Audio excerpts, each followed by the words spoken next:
Good evening, everybody. Dude79 here, just doing a quick mic check. It's probably doing fucking robot voice, but who knows?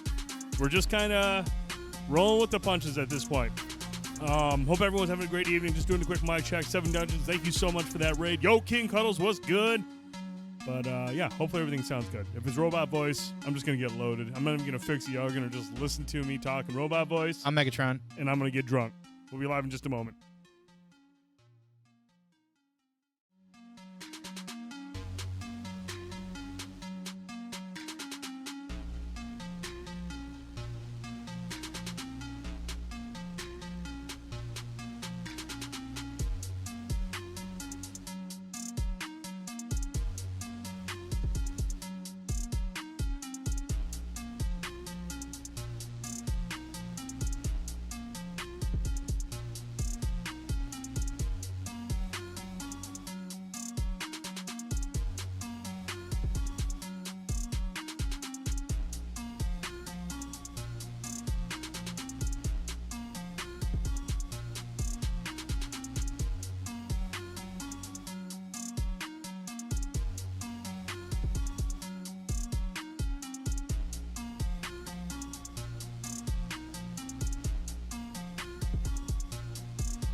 Welcome to another edition of Banter and Babble. I'm the Dude79, and joining me always, my robotic voice friend, Mr. Fanboytone. What's going on, dude? I'm a robot. I'm a robot. No, y'all, the problem has not been fixed yet, but we're slowly working on narrowing down where the issue may be. I've been working with the manufacturer of the audio device we've been using. They've actually been very useful. I know I've been irritated at times, but for the most part, they've done a really good job at reaching out, getting back to me, giving me other things to check on.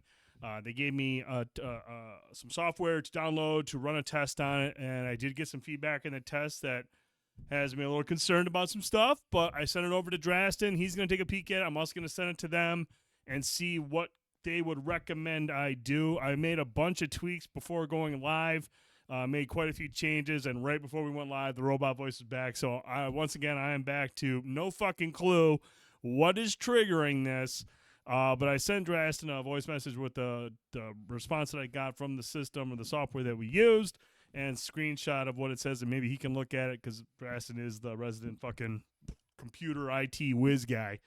If not, I'm also going to send it over to the manufacturer. So robot voice may or may not appear tonight. If it does, we'll just have to roll with the punches until we're able to find out what the fuck is causing that So yeah, that's my week, man. That's been my week, dude. I can't go live and just relax and not worry about why shit just starts going like talking like a robot.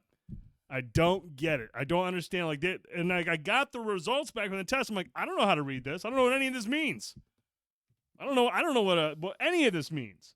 So I'm just gonna send them the feedback and then ask them like, what do you guys think? And it's just, dude, it is so annoying, man. I feel like from the beginning of time when we started the show, there's always something. There's always something. I can't just come down here, go live, and do a nice show where I don't have to worry about something shitting the bed.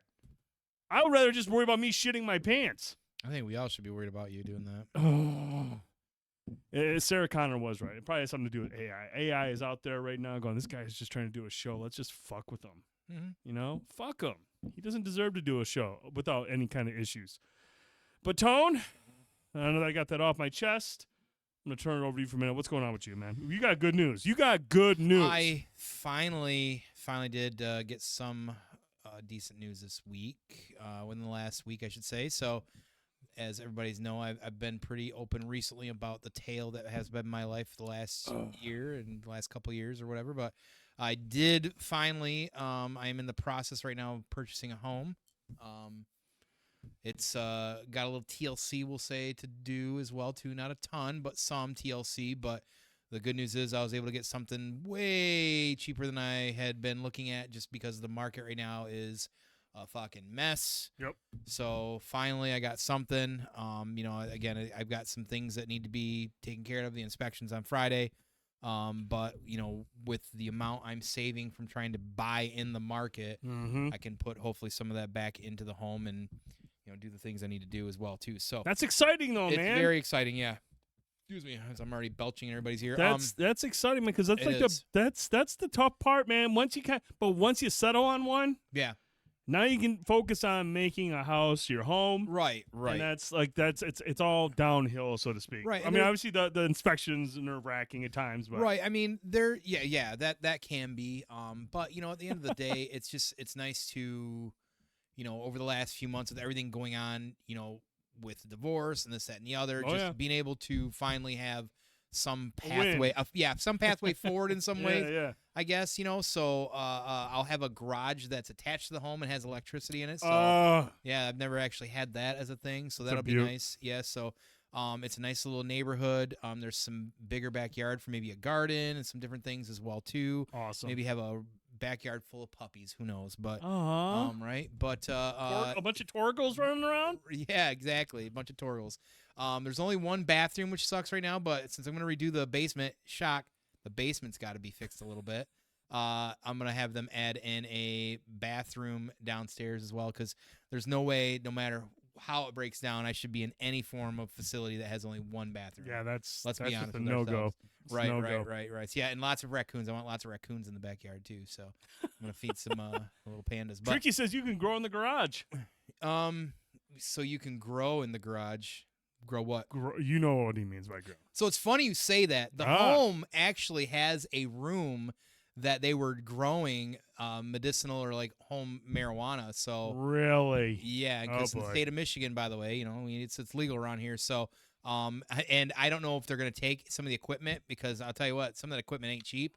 But I digress. I'm not trying to be that kind of a green thumb. I'd rather have my Eddies and have somebody else make them and then just go buy them and put them in my mouth. That's a lot of work. That's a lot of work too. But no, just a garden with but there's nothing better. Listen, half-assed beer does it right. He does strawberries and cherry tomatoes or just tomatoes. You can just pop them off and eat them whenever you want. Man, that's the kind of life I want, right? I love both those kind of things. So, but I digress. I'm really excited. So, who knows, when everything finalized, will be in a couple weeks, move forward, move in and all that jazz. So, but either way, that's good. That, like I said, man, that's just like that. That's a huge weight off your chest. It is. It's something you don't have to fucking worry about anymore. It's done. I mean, obviously being a homeowner, it opens up a whole new opportunity of home owning issues, but the whole process of buying a house, constantly having to adjust to different, price changes or counter offers and things like that is so nerve-wracking. The whole thing has not been a good time up until this point. So. It's not fun. It's not fun. But like I said, you're past it. Now you can start getting into the stuff that you really want to do, which is like looking at the house and thinking like, what can I do to make this what I really want it to be? And that's the best part, man, because you're just like, okay, cool. Now I know what I want to do. Right. You don't have to worry about all the other bullshit and all that. So congratulations, dude. That's fucking sweet. And you're still in Saginaw, so I'm glad you didn't leave me. And I'm only about 10, 12 minutes north from where I live now, and really only probably about 10 minutes from here. So yay! Super excited. But a little bit more rural, so nice little area, nice little quiet neighborhood. Literally, it's a cul-de-sac, so nothing. I ain't got to worry about nothing. Man, what does he say? What does he say in the Burbs? The trash guy is like, you know what I hate about cul-de-sacs? There's only one way out. Well. I've lived on a cul-de-sac before, and it's always incredible because there's no traffic. No, that is a beaut because you don't have to worry about through traffic and people speeding through and shit. It's just a circle. Yep, it's like having an extra yard. Who are you going to be? So if we were doing the Burbs in your cul-de-sac, are you going to be Rumsfeld? Or I think you're going to be Art. I think you're going to be Art the neighbor. It's been so fucking long since I've seen the Burbs. I don't even know. Really? Dude, you got to make that an annual viewing. 30 years. You got to make that an annual viewing. It's a great Tom Hanks movie. I know that. But. Incredible movie. The Burbs is something that I will, if it's on TV, I don't give a fuck what I was watching before. Dude, if there's a state game on and I'm watching it and the Burbs is on, I'm flipping back and forth between commercial breaks. That's funny. Love the I'm more worried it's going to be more like a Tom Hanks Money Pit movie, but we'll see. I hope that's not the case. Right, I hope it's more like the Burbs and you're living next to the Klopex and they got bodies and shit in their backyard and not the Money Pit thing because Money Pit, that'd be a disaster. Yeah.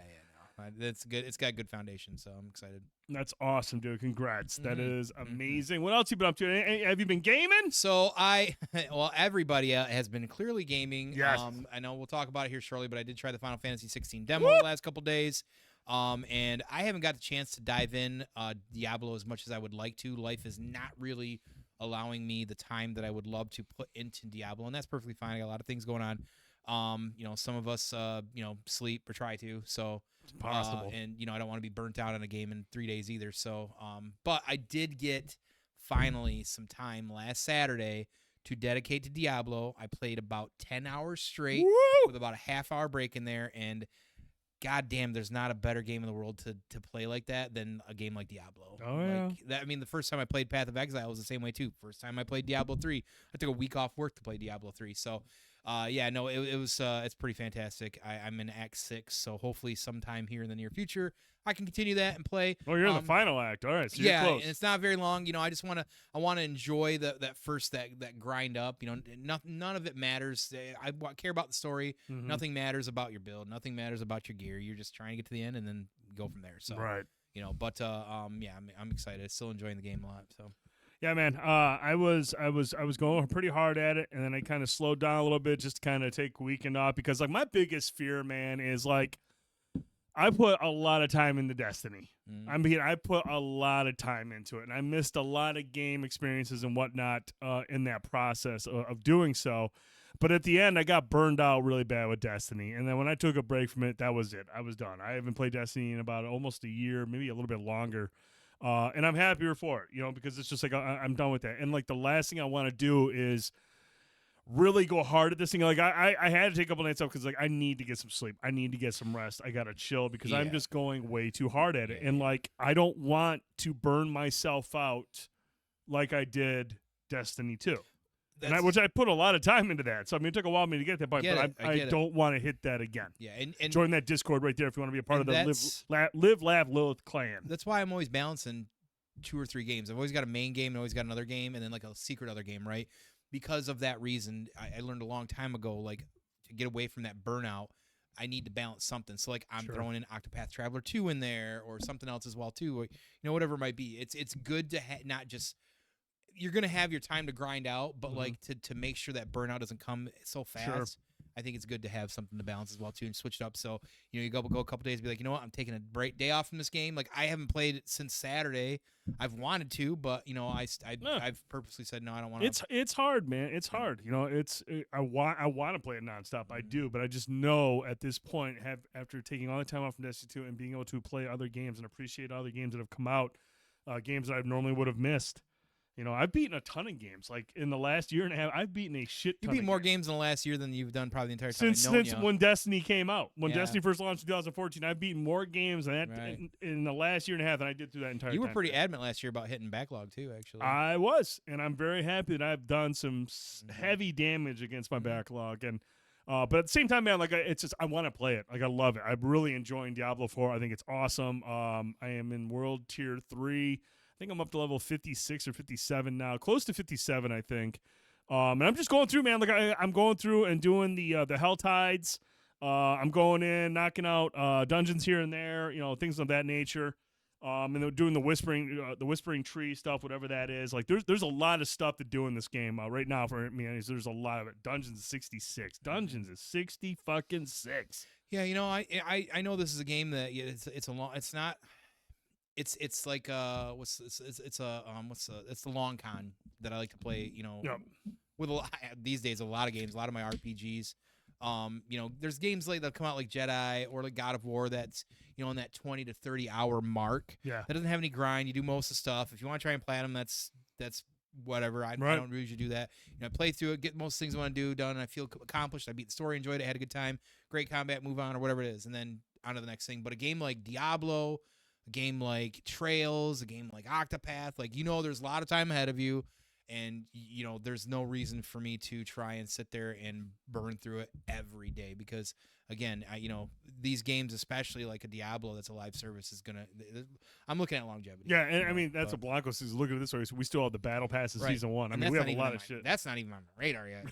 You're just trying to finish the campaign. I'm just trying to finish the fucking campaign so then I can be like, okay, now it's time to like get the grind face on. Right. So. Yeah, and that's what I'm doing right now, man. Like I said, I'm just trying to find the right pieces of gear. I'm trying to get the right roll-on stuff. I'm trying to, you know, get the right aspects. That's what I want to do. Is I'm still trying to finish up a lot of the dungeons that have all the aspects that are tied to them, the barbarian ones, so I can get those applied to my my items. So, yeah, man, I'm in it for the long haul as well. The grind is real, Oberon. The grind is real, and it's because it's such a fun game to play, whether you're playing single or whether you're playing with friends. Dude, it's a game I can just sit down in front of the TV and just run dungeon to dungeon. Every time I look at the app daily, there's, you know, 8 to 10 people playing at any time at most times throughout the day. So yeah, certainly isn't going away anytime soon. So. No, we'll be going hard at that. What else have I been doing? Oh, I played the Bunker, Amnesia the Bunker.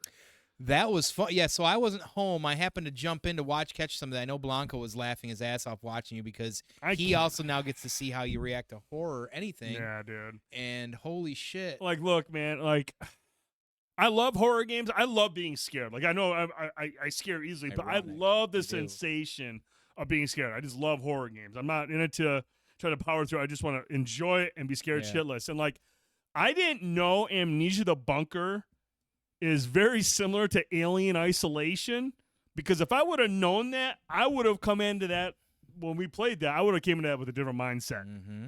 I can't just jump into a game like Alien Isolation and just roll with it. You know, it is tension, a lot of tension. It's very stressful, and I was not prepared for that. You know, jumped into it early on. It takes place, I think it's World War I. And you're like in this, and you basically, you get hauled into a bunker and you're trapped in there with this creature. There's like experiments going on. It's kind of real creepy looking down there.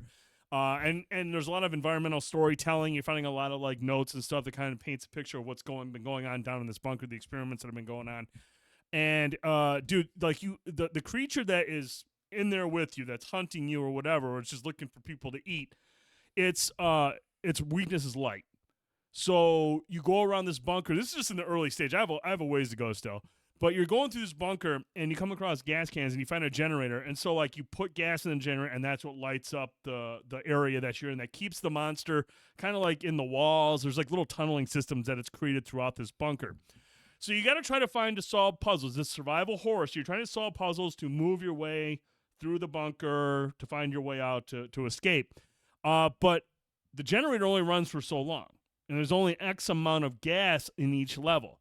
So as you're sitting there fucking around trying to find stuff, and this place is a maze, mind you. Like I'm lost in everything trying to solve these puzzles. And when the generator runs out, like everything goes dark. And you have a little flashlight, but the thing you gotta like charge it, and it's loud as fuck, and it'll attract the monster. So like You're in there. The lights go out when you're in the middle. Look, you're nowhere near the generator. You don't have any gas on. You can't see it because you don't have any lights. So you're making your way through, and you just hear this thing. It's just like an alien. You just see it as it's running around, and like there's dust coming from the ceiling, so you know where he's at. Kind of, it's all audio based, so that's cool about it. Is you can hear where it's at, but like it is nerve-wracking because there's really, from what I saw early on, there's no way to kill this thing. Like once it gets its eyes on you, you got to find a way to escape, block its path, because it's coming after you and it's going to kill you instantly. Right. So it is just a very stressful game. But from what little I played so far, I really liked it. The controls were a little wonky at first. You know, it plays like a first-person shooter, but you got to do things like to open a door, you have to interact with it first and then pull back on the stick to pull the door open and close it and stuff. So you're using the stick, and it's just like, it's not ideal. You know, you go up to the door, you just hit X and open the fucking door. You're moving around the stick, and like you can lean, but then you got to aim to shoot and then use the other trigger. So it's not like idea. Maybe, and I'm sure that probably is part of the design choice to make you uncomfortable. It makes it a little bit tougher to adapt to certain situations on the fly. So sure. I guess that's a design choice. But I did start to get acclimated to the controls further along we went. But, dude, that is a nerve-wracking game. And that's obviously what the Amnesia games have been known for. I just wasn't anticipating this level of stress early on. So, so far, I'm digging it. I know they had a demo up on the store. They have since removed it because there were some technical issues with it. And they came out and said, like, look, you know, this is an older build of the game. There's issues with it. We're taking it down. We appreciate everyone that played it.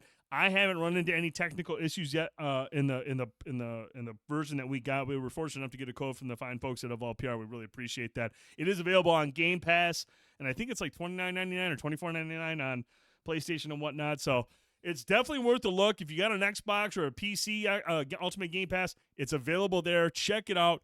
Cut off the lights. Put on some headphones.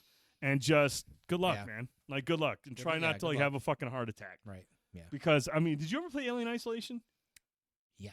Was that not stressful for you? I mean, were you not stressed through that fucking game? Yeah, I mean, yeah, for sure. Like, that game, honestly, that game's very, like, underrated. And, like, criminally underrated. And people that have actually had hands on it will tell you the same thing. Like, this game's amazing. Like, it's pretty, like, it's meant to be that. You know, there's not a lot of action and there's not a lot of things going on. You're just trying to survive. And it's kind of what you should do in an Alien. You know, you're not there to fight. If you're not the technical Ripley, I mean, you can be your daughter Amanda if you want, but if you know, you're not going to be head on with this thing like that. Right. So, pretty and cool. that's exactly what this is. And like I said, it's very eerie, great audio work. Apparently, Alien Isolation. There were people out there on the Vive years ago that were playing that in VR. Oh, I do remember that. I do remember that going around. I want them to bring that back around and put that on VR. Really, can you imagine on like a PSVR 2 with the haptic and everything? No, I don't want to imagine. I couldn't be play in that in VR. Be in a fucking locker and looking through the fucking little things and seeing fucking xenomorph walking around. My kid would fucking record me on the phone as I fall over playing that. That's one of the videos where I would like be one of those guys that like falls into his TV because he tries to dive out of the way. I still want that experience. So. Gross. Yeah, I don't need any of that stuff. But other than that, man, I mean, I'm just you know, like actually this week is really exciting because we're going to see The Flash tomorrow night. We're going to go check out The Flash with Coy's Comics. We're going to go watch that about, I think, an 8 p.m. show. Go check it out. We've got Extraction 2 dropping on Friday. Jesus Christ. Wrath of Becky comes out on Friday on digital. That's right. So next week's show, we're going to have quite a few movie reviews. We're going to talk about Flash. We'll talk about Extraction 2. And obviously, we got to watch Wrath of Becky. We got to watch Wrath of Becky. So Absolutely. Follow up to Becky, which was an incredible, violent, awesome movie. And this looks to be the same. Very much the same. Sean William Scott being the Kevin James bad guy this time around. Can't wait to watch that. So we got a lot of good stuff in terms of movies to watch this week. But Tone, let's get into it, man. We've only got a couple topics, but some of these might drop some interesting conversations. True. First one, Tone. Yes. We are less than a week, or just over a week away, 8 days away from the release of Final Fantasy XVI. Correct. The next numbered installment to the storied franchise. You are the resident grandpa Final Fantasy guy. You have been there from the beginning. You have a strong opinion about what Final Fantasy is. A love-hate relationship with Final Fantasy. Very much so. And the demo dropped on Monday. And the world jumped into it, and everyone's excited to see what's this going to be like. But the biggest point of contention, the biggest talking point, the biggest concern a lot of the Final Fantasy fans have had going into this is, what is this combat going to be like? Early on, a lot of the comparisons and a lot of the previews likened it to Devil May Cry. Obviously, the Devil May Cry combat director, I think, is working on this one. Correct, yeah. So, I mean, you saw it in the trailers. You saw it in the previews. You saw the combat. This is not your grandfather's turn-based Final Fantasy game. I mean, it really hasn't, truthfully, for a while, I suppose. I mean, 15 and 15 on is where it's kind of moved from. I mean, if you want to count 14. Honestly, like 12 and 13 or even like, they're still kind of turn-based, but kind of hybrid. Kind of a little bit. Yeah. I mean, and 11 and 14 are kind of their own thing. But I digress on that already. But yeah, so we're here. So here we go, Tom. I'm just gonna jump into my thoughts really quick on it, because I'm just your curious guy that's like, hey, I want to see what Final Fantasy 16's like. And I mean, the most I've ever played of a Final Fantasy game was 50 some hours of Final Fantasy 14: A Realm Reborn when it first came out. Really got into that, enjoyed that, thought that was fun. It's a great MMO. Final Fantasy 7 Remake, I got about 30 hours into that, but haven't really gotten back in because at the time, Destiny. I would like to play Final Fantasy 7 Remake before Rebirth comes out. Really good. But so here we are, Final Fantasy 16. I wanted to check this out, especially because I knew there was going to be a major discussion point regarding the combat. And Tony, after playing through the demo, I came away with it very impressed. I really enjoyed the combat of it. It starts off very basic early on. Through the main demo portion is the part of the game that you're playing that'll actually your save will transfer forward. And you start off basic against a couple of goblins, and then you run into kind of a mini boss, and then you get the icon battle, and then you kind of get one more boss fight at the end.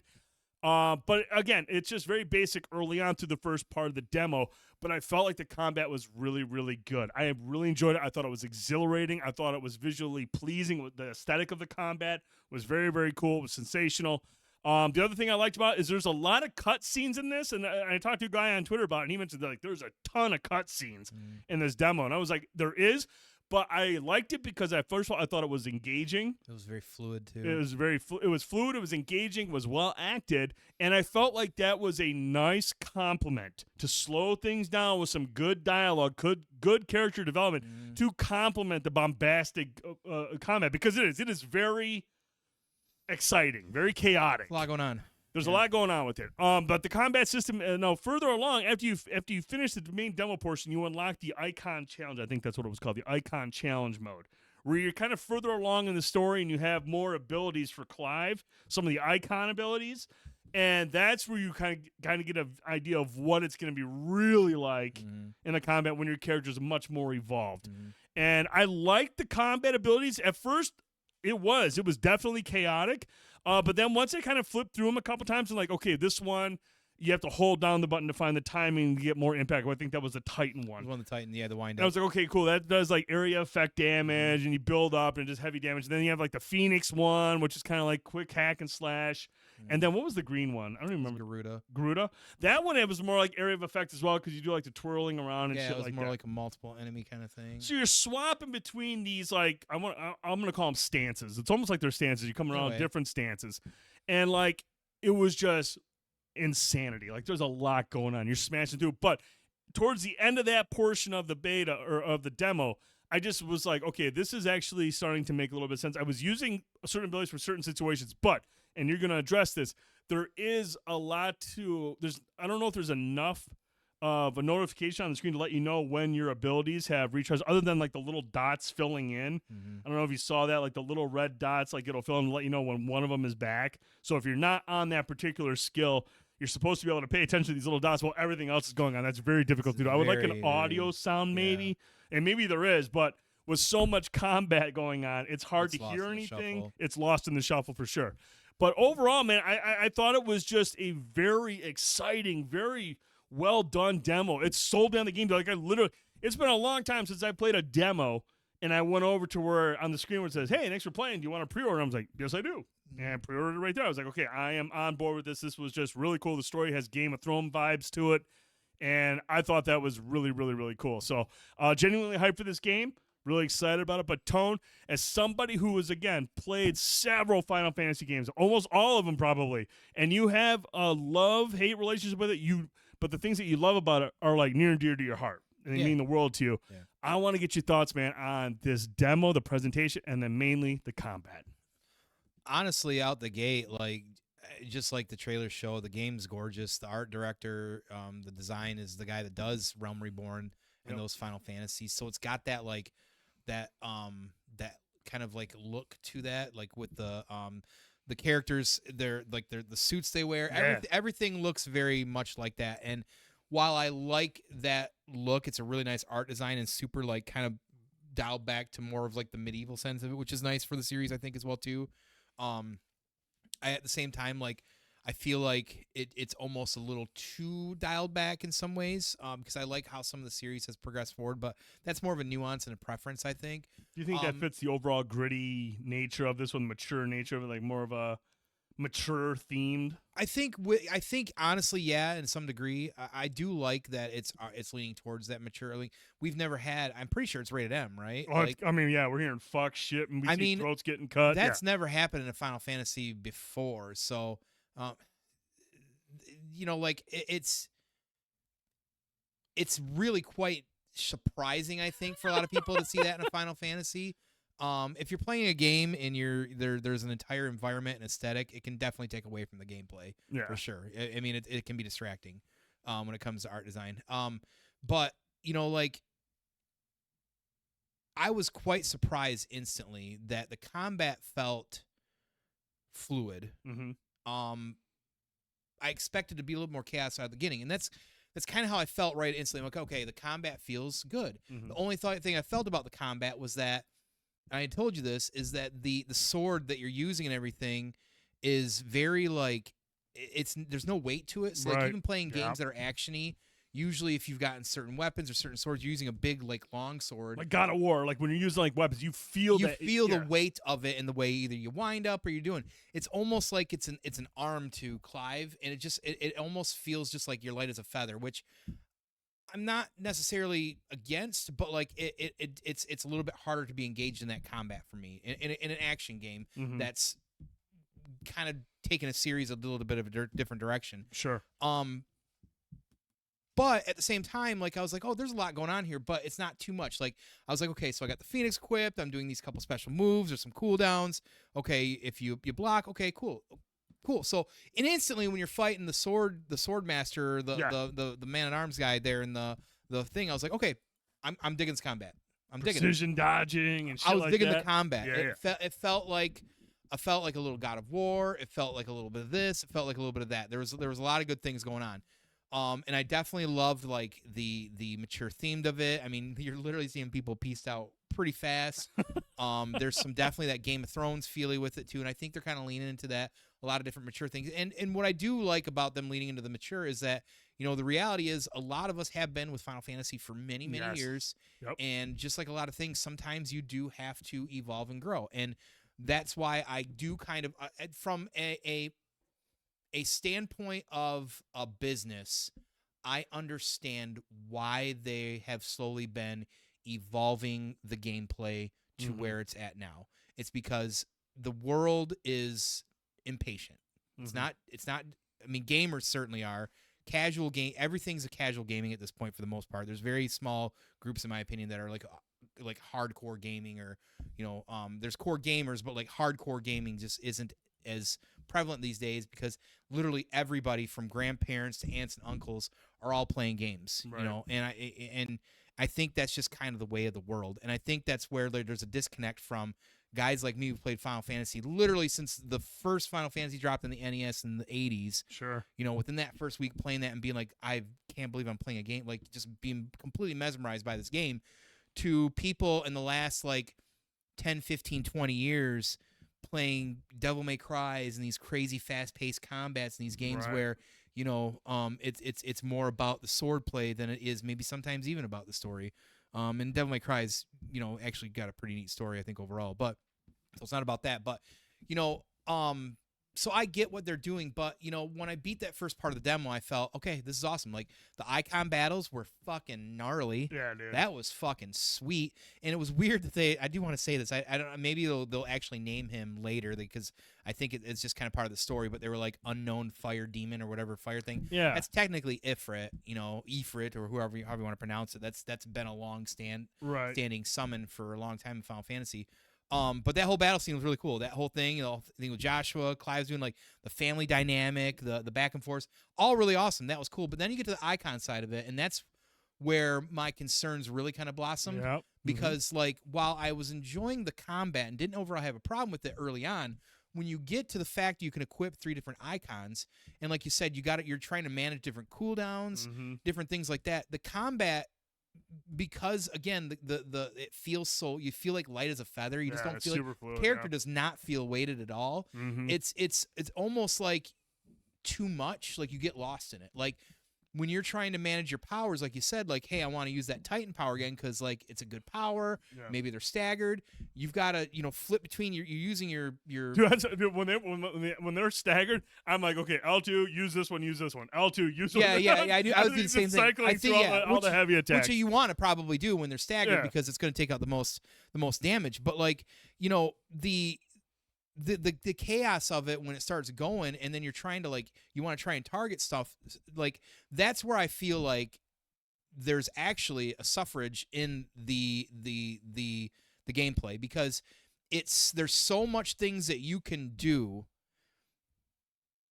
It should allow you to slow it down somewhere. So for instance, Dragon Age is a good example, and Inquisition. Dragon Age Inquisition is an action RPG that has some form of kind of like, you can slow pace, you can you know, tell your party members to do things or whatever it might be.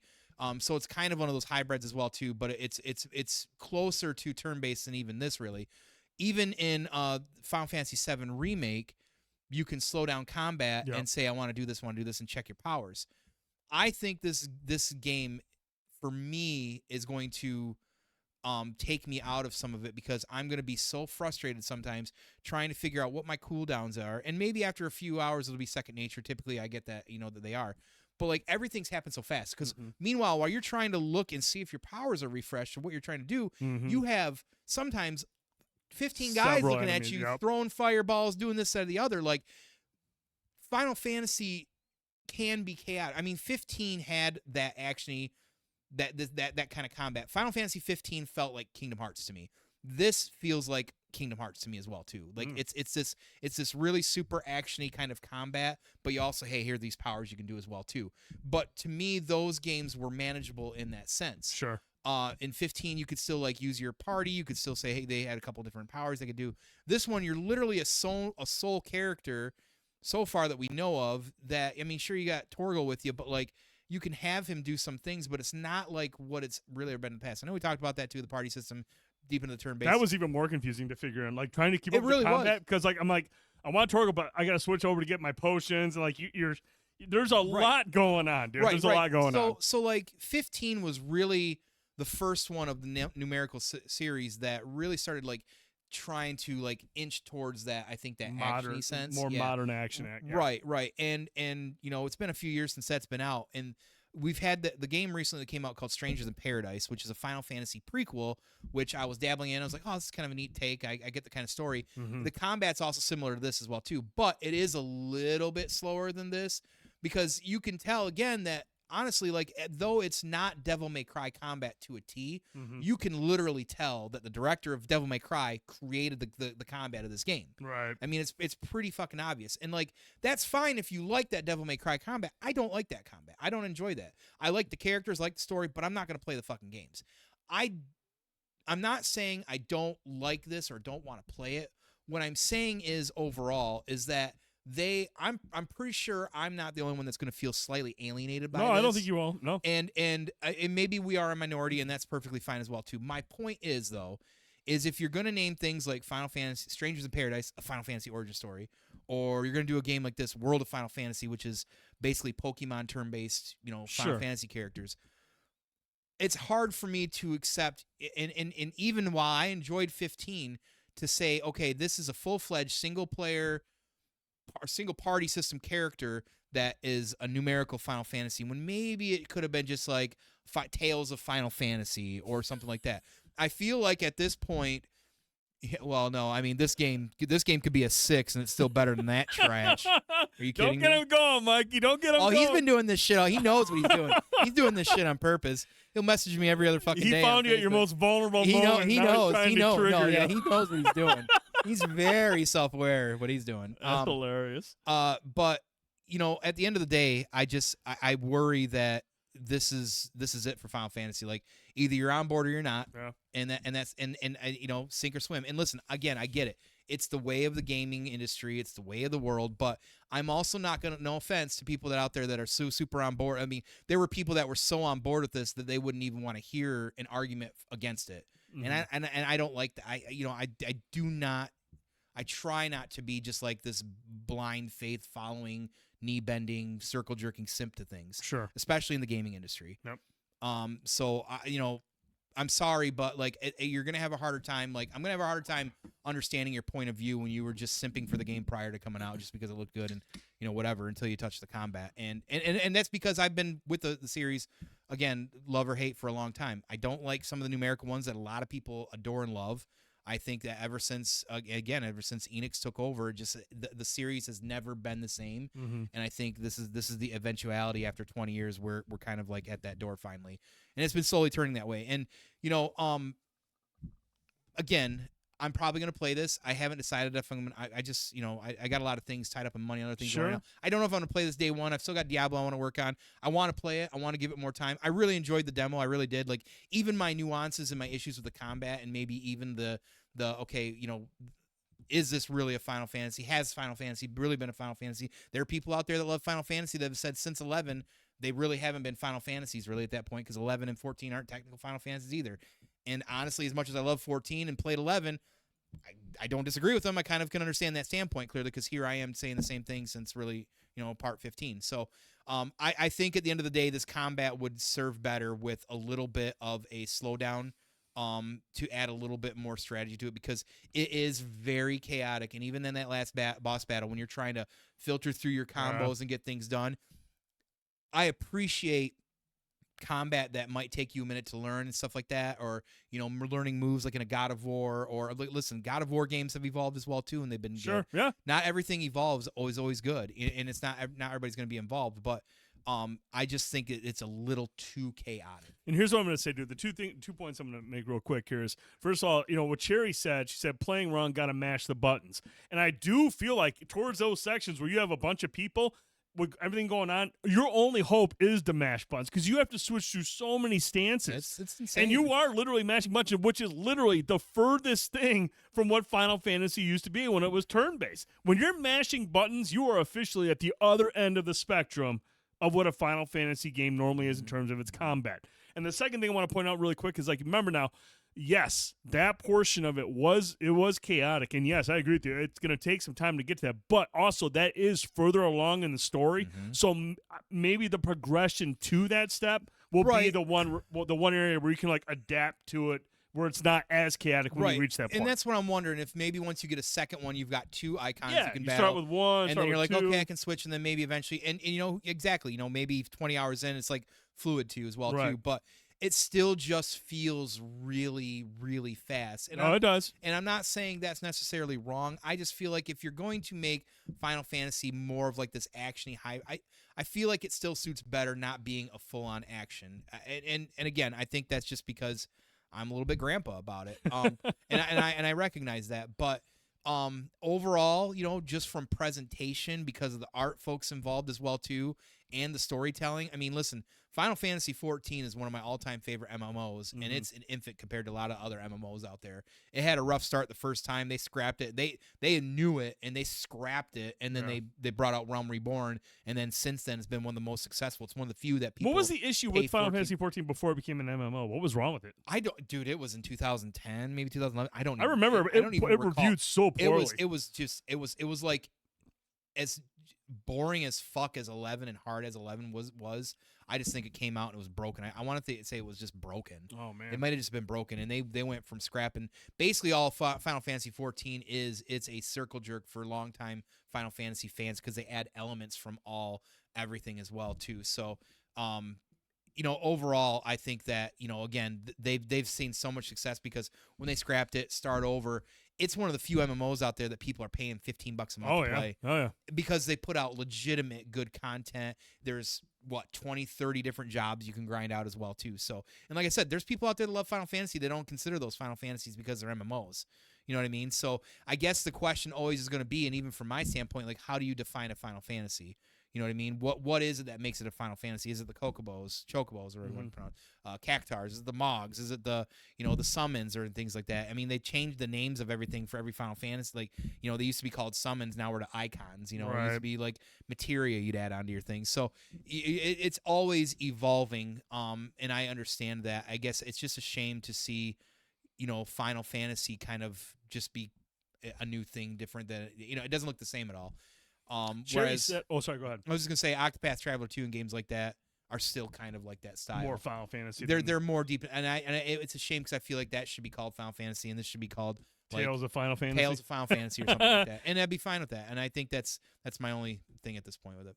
Cherry says, could the action be packed into the demo? Do you think full release game will be more story and calmer? Honestly, I think the demo probably. The demo itself is 70-30, I think, in favor of story over combat. Honestly, there's a shit ton of story in this demo. Major cutscenes that take 5-10 minutes, and then you get into these action set pieces that are just like bang, bang, bang. So I feel like the demo itself it's more calm than it is action. Well, the two parts. I mean, there's two parts of the demo though too. That's valid. Yeah, the part that you unlock after the base demo version, the Icon Challenge Room, whatever it's called, that is way more chaotic. That is all action focused. There is a couple of cutscenes in there, but everything that leads the part that you're playing that saves that carries over to the game when it launches is I'd say it's 70-30 in terms of like story compared to versus action. Yeah, I like I said, like I'm trying to be like as objective as I can be on the whole thing, and not like because I'm not trying to come off as like I'm hating. I just feel like you have valid concerns. I just feel like at the end of the day, after a game that or a series you've put, I would say like 80% because there's a couple of entries in the Final Fantasies like I had wanted nothing to do with. I played for 20 minutes, said I'm not fucking touching this shit again. Oh wow. I mean they started that early in the 90s. Like 8 was like a completely like compared. You had 7, then they come out with 8, and there's people out there like 8, which is weird to me. But like, I mean, they just completely changed up the combat system. So this is not new to them trying to do something different and splitting a fan base. So I digress on that. But I like I said, at the end of the day, I know I'm going to play it. I don't know that I'm not going to pre-order it. I don't think. I'm going to wait to see what people are saying.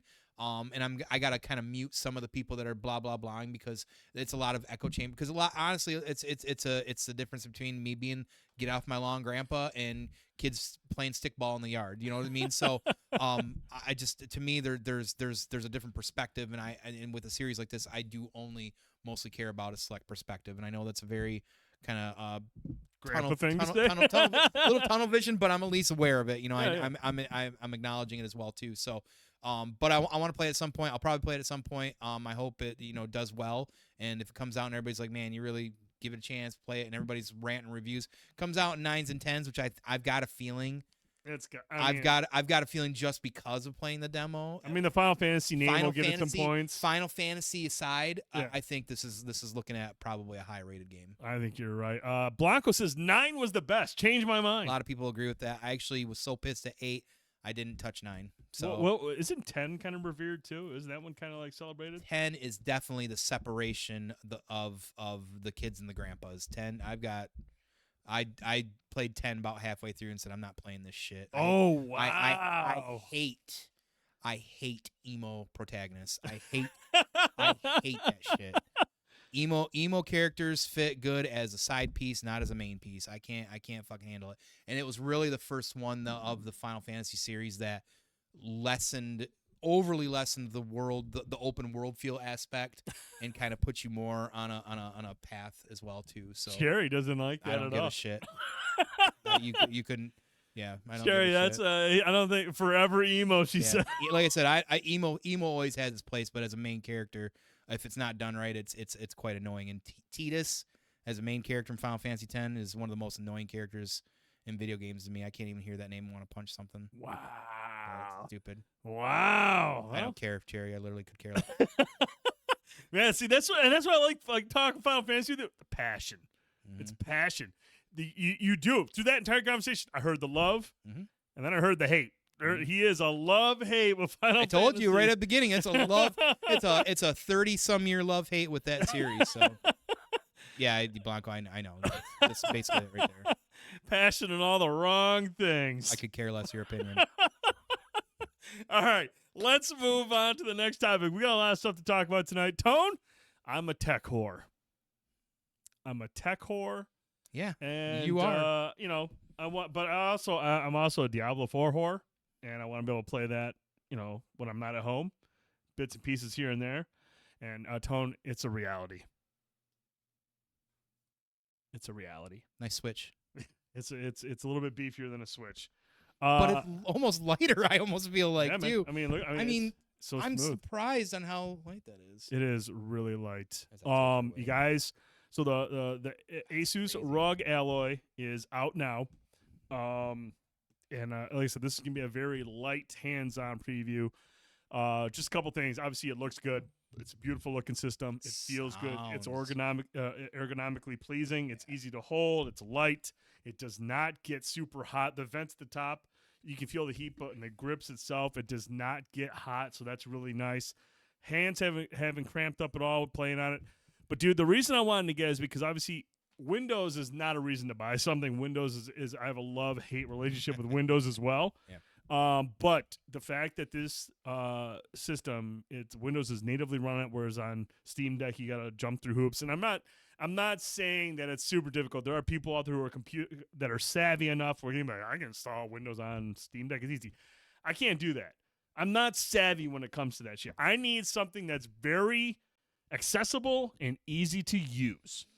And so when this thing got announced and they showed all the bells and whistles, I was like, first of all, that thing's sexy. Mm-hmm. It's got a nice engine under the hood, and you can just install all of your game launchers right on it, and just start downloading the games that you buy.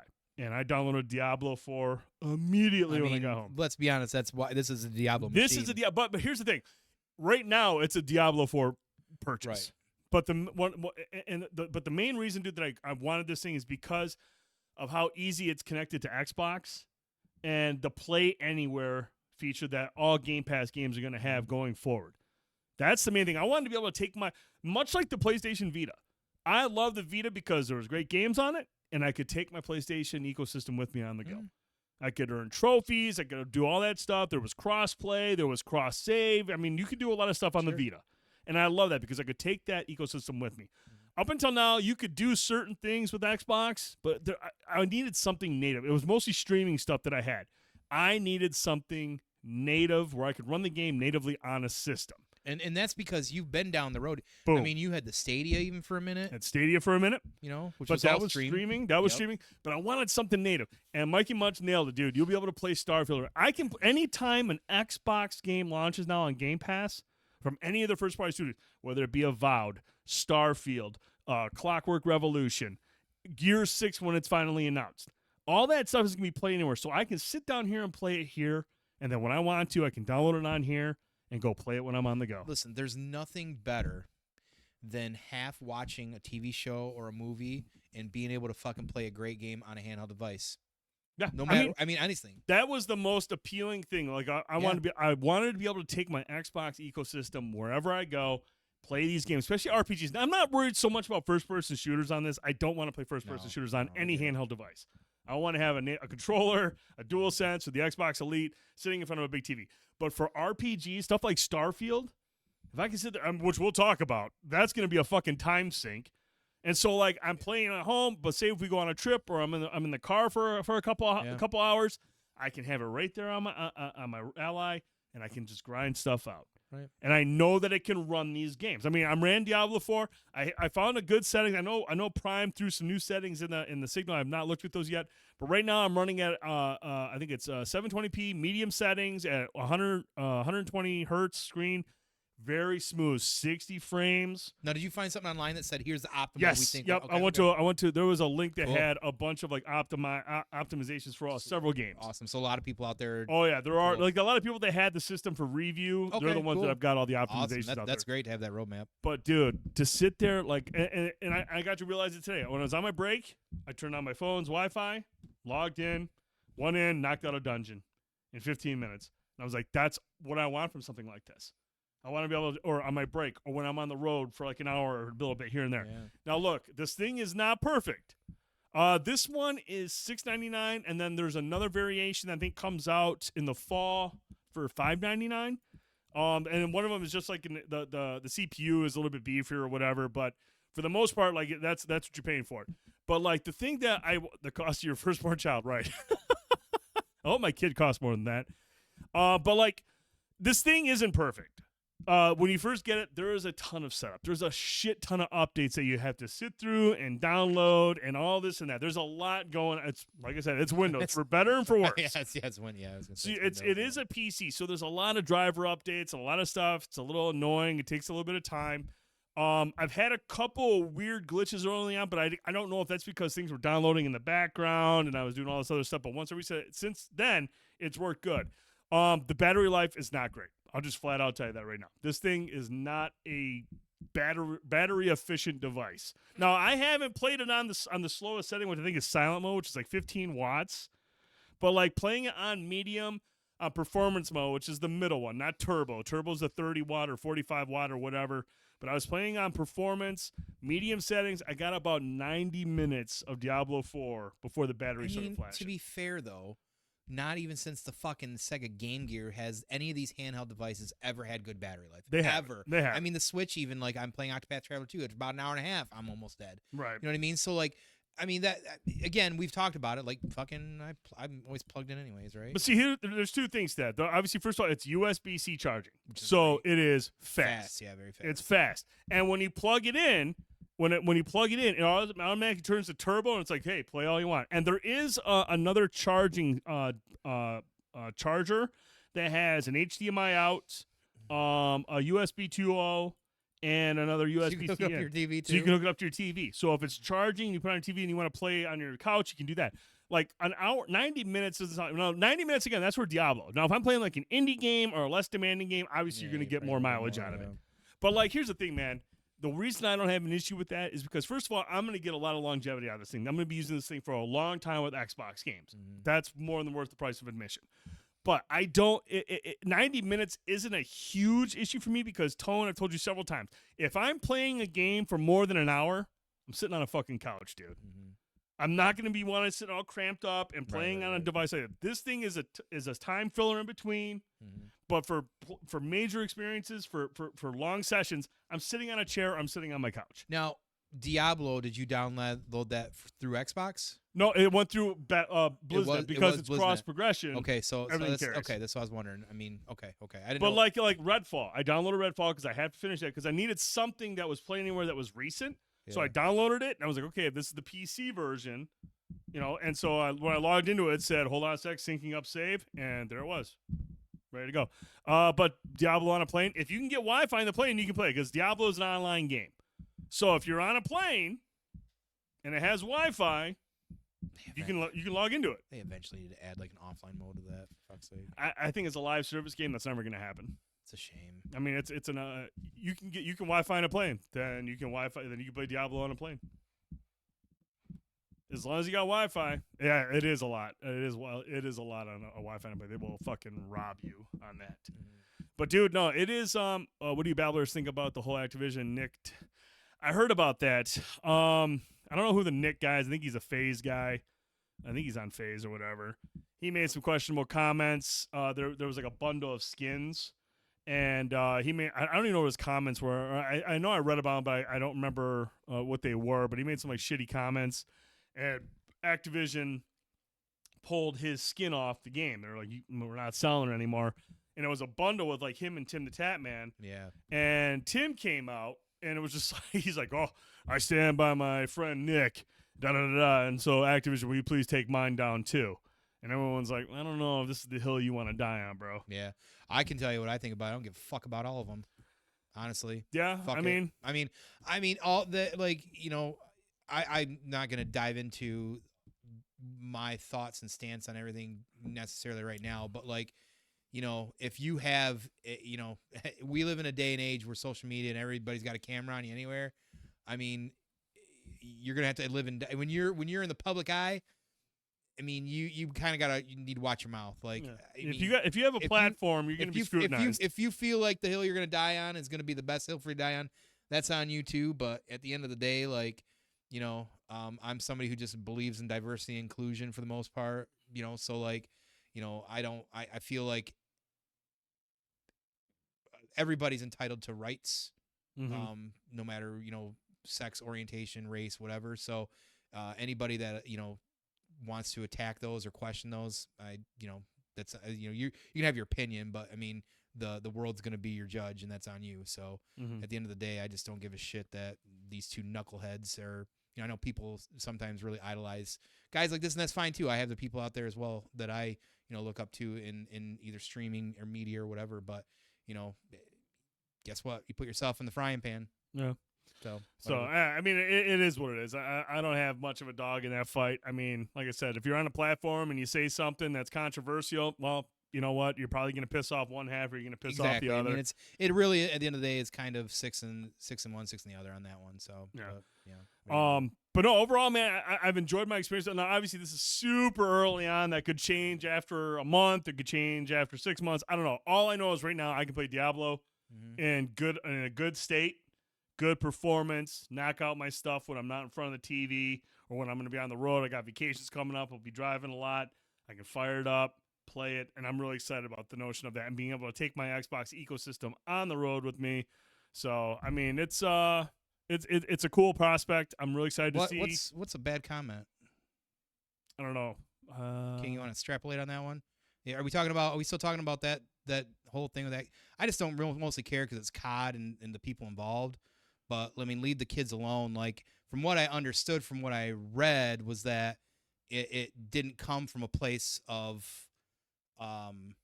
what's the word I'm looking for? Oh shit. Do you know? I mean, I mean, I've read a little bit about it. I read about it. I mean, I don't like if you don't. Yeah, I don't. Okay, well, I don't. If you don't like my comment, I mean, I don't give. Well, a shit not even so much where you read it. If you go listen to it, I mean, you're gonna take it one way or the other, right? Yeah. At the end of the day, I mean, have your opinion. I'll have mine, but I mean, I don't care if you consider. I don't have to read about it. I can. That's fine. Well, yeah. You don't like my comment? Cool, man. That's fine. I don't give a shit. The system you got, not giving enough about the duty shit no more. No, I mean, hey, I want to get you guys to go saw. If you are checking out the ROG Ally, want to get your thoughts on it. If you got some optimization settings for some of the bigger games, I know. I think Prime said he's got Cyberpunk running on his now. That's fucking wild because last I checked, they barely ran on anything. Yeah, I want to. It's a valid point. No, I want to check that out. I'm at some point. I want to check out Cyberpunk, especially with this new expansion that they announced. The Liberty, was it Liberty? It's not Liberty City, is it? I told you, like, I am one of 5 people that probably actually they're changing a lot with this game. We're finally seeing the police system refixed or reworked. Whole thing. A lot of big changes coming to Cyberpunk when that thing drops in September. And they brought back Keanu as well too. Yeah, dude, Keanu and Idris Elba. That's pretty fucking sexy. That's fucking a hot game. So, all right, man, we have one of 5 people that care. A ton of Summer Game Fest highlights. There's a lot of shit that came out, man, and some I don't feel like there was a lot of like crazy like, oh man, like exciting things that were either new necessarily, but there was some games that got some big highlights finally that I think that is where the excitement really came for me. So we had this kicked off with Summer Game Fest on Thursday with Jeff Keighley, and then there was the after that was the Devolver Digital Direct, and then on Sunday we had the Xbox Showcase and the Starfield Direct, and then on Monday we had the Ubisoft show, and then I think on Tuesday we had the Capcom show, which is. Does anybody care? We're not talking about anything from that show today. So I mean that tells you everything you know about the Capcom show. That was a fucking just a waste of time. Seemed like everybody kind of agreed too. It was a waste. Dude, when your two biggest showings are an underwhelming Exo Primal, which I don't think anyone's going to play after a month. Nobody's going to play that game for more than a month. Mm-hmm. Everyone's going to jump in and be like, oh, I'll try it out. It's Exo Primal. You're fighting dinosaurs. And then I'm going to be like, this is it. Dude, that did nothing for me. And then their other big showing was Pragmata getting delayed another year. Wow, you did a fucking video to show, hey, we're delaying it again another year. Cool. And then, don't get me wrong, dude. Dragon Dogma 2, that's a cool game. Mm-hmm. But if that is your flagship from somebody like Capcom, not enough. Not enough. In my opinion, anyways. Considering the IPs they have, not enough. I think Dogma is a very. I think it's a niche title, It's a dude. very niche title. I mean, again, it kind of comes under that Dark Souls style banner. It's a party based action RPG system that is not forgiving. No, at all. It's a difficult combat. It's a weird game, but I mean, obviously Capcom was just a total shit show. But Tone, look, we could sit here and go over every conference and every game, and we're not going to do that because most of you already know. But we are going to talk about some of the games that really stood out to us, that we're really excited about, or maybe games that were finally revealed in thorough that we're now super excited about, that we were kind of unsure of. But they blew their wad on Resident Evil and Street Fighter. I mean, they did. But I mean, it's just like, I think the Resident Evil thing was they said Resident Evil 4 is coming to PSVR 2. And then in Street Fighter 6, I think there's some collaboration between that and Exo Primal. I was like, nobody's going to care about this game. But, number one, dude, let's address the elephant in the room. You want to get right into it? We're going to get right into it, dude. Now, look, everyone knows the amount of weight that is on Bethesda's shoulders with Starfield. This year, look, it's been a rough year for Xbox in terms of, like, what they've been putting out in terms of their stuff and being kind of, like, quiet about what their studios are working on. They had purchased all these other developers and publishers, and they're like, where are these fucking games at? You know, and that's what we talked about leading up to their press conference. We're like, look, man, this is an opportunity for Xbox, actually, with the PlayStation Showcase being so underwhelming, and Xbox having an opportunity to change the narrative, to kind of like get out ahead of things and take advantage of it. And I feel like for the most part, dude, 3.5 out of 4 is my rating for their show. I thought their show was incredible. I thought it was a great show. They had a lot of good stuff that they showed from start to finish. I mean, we saw a lot of stuff from the studios that they purchased in Exile. We'll talk about that in a little bit. We talked about what Oblivion. We saw more of Avowed. There was a lot of great stuff that they showed. But, dude, obviously the one thing that everyone is really curious about is Bethesda's Starfield. Up until now, most of the conversations were it's a No Man's Sky knockoff, or it's just Skyrim in space. Oh, this isn't No Man's Sky? It is not No Man's Sky. But I mean, honestly, man, that's what we all thought. Mm-hmm. Because what they had showed previously was like, man, this looks a lot like No Man's Sky. But finally, they did this deep dive after the showcase, and dude, this is much more than fucking No Man's Sky. Oh, you're on. Let me tell you something, buddy. All right, get him going with City Skylines. I'm gonna just sit back and let him go. That was a highlight for me that that they've been showing and talking about as well too. Trust me, I'm a huge Skylines fan. Really excited. No, I'm always somebody who's gonna be right up front about Bethesda. I think that they're 90% of the time they're a little overrated. They put out half-baked shit that's buggy and has problems at the get. I don't like Fallout except for like the aesthetic and the environments. I hate the combat and the VAT Fallout. system. Right, the VAT system's stupid. I have always wanted Bethesda to make like Fallout, but like full on like third person or first person shooting instead of like having to deal with all this other kind of bullshit in between. And so like going into this, I'm like, all right, this is the time. Are they going to sell me on it? And they fucking sold me on it big time. So yeah, dude, the direct was incredible, and clearly, man, this game is far more ambitious than I could have imagined. Yeah, I mean, honestly, man, going from a No Man's Sky clone to something that has No Man's Sky elements, but a lot of Fallout, the good Fallout elements. I mean, Mass Effect elements. You have like 6 games in one here. Yep. And dude, this thing is massive. Oh my god. This is going to be 100+ hour game. I mean, honestly, if you're going to do everything in this game, this is a 100+ hour game just waiting to happen. Your exploring might take you longer. I mean, dude, it is like, it's absolutely incredible, the scale of this thing. There's just so much. I mean, the combat looks dope. It's first person. You don't have the VAT system. They mentioned that they really kind of refined their shooting gameplay. It's not like Fallout. The VAT system was necessary because the controls were really kind of like, I don't want to say, they were kind of wonky. They weren't great for first person because you're depending on the VAT system. It's trying to push you to the VAT system because they know their first person mechanics weren't really ideal. Yeah, they want to give you a 9% on a shotgun that's face to face with somebody. That's how proficient. I really hated that shit. I hated that. I mean, come on. I hated that. But like, so they kind of revamped their shooting mechanics. But then, dude, you get into the customization. It's got all the character customization. You've got backstories. You've got, dude, Fallout shooting was horrible. That's exactly why they implemented the VAT system, to compensate for that, to force you to use that. So you kind of like turn-based almost. You're like, okay, aim here, do your damage, move around, do VATs again. Because the shooting was so bad. This game does not have the luxury of VATs, which is why they've reworked their shooting mechanics in this game. This is going to be a much more finely tuned shooter as opposed to what we got from Fallout. But dude, not only, I mean, do you have like the No Man's Sky elements? You have several planets to explore. There's some of these planets have cities, some of them have colonies, and in these colonies, there's people to talk to that have missions. You can go out to the planets, you're scouring for resources, and everything that you gather and all the things that you scan, you get XP. You have a deep skill tree. Every skill has several like rank levels to them.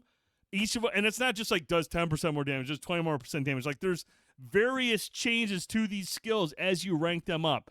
And like I said, dude, when it comes to character customization, Tone, I'm in trouble. You're in a menu for like an hour, Yeah, I'm in tweaking not only the look of your character, but like I said, the backstory, all the other what are they called, like traits. Yeah, like they're like your the traits. I come from a pirate family, or I come from this privileged family. It's just, and they it's said wild. you could change some of them later on, and but there's might be dark ways to do it. And they kind of preview that. I'm like, motherfuck. Like, and I like how they said, like, some of those traits, whatever type of lifestyle you came from, or whatever kind of family you came from, you might come across somebody who is also from a pirate family, or it's a pirate colony, and you're like, hey, my parents were favorites pirates. They're like, oh, okay, you can come on through. You don't have to engage. Like, it's just gonna be random.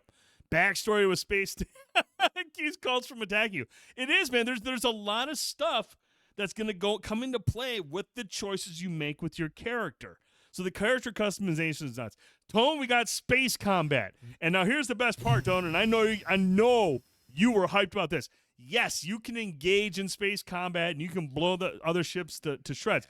But if you wanted to, Tone, and when you blow the ships to pieces, you can fly by, gather the resources, probably more generic resources. But if you disable a ship, instead of going for the killing blow, you can dock and board that ship and then loot more specific items. So you can buy upgrades for your ship that will like target specific pieces on a ship while you're dogfighting their engine, their shield, or whatever. Like you said, disable it. And that's all I can think of instantly. I'm like, oh, fuck. And then they showed the clip of the lady. She's like, I just like to board all these ships and steal their sandwiches.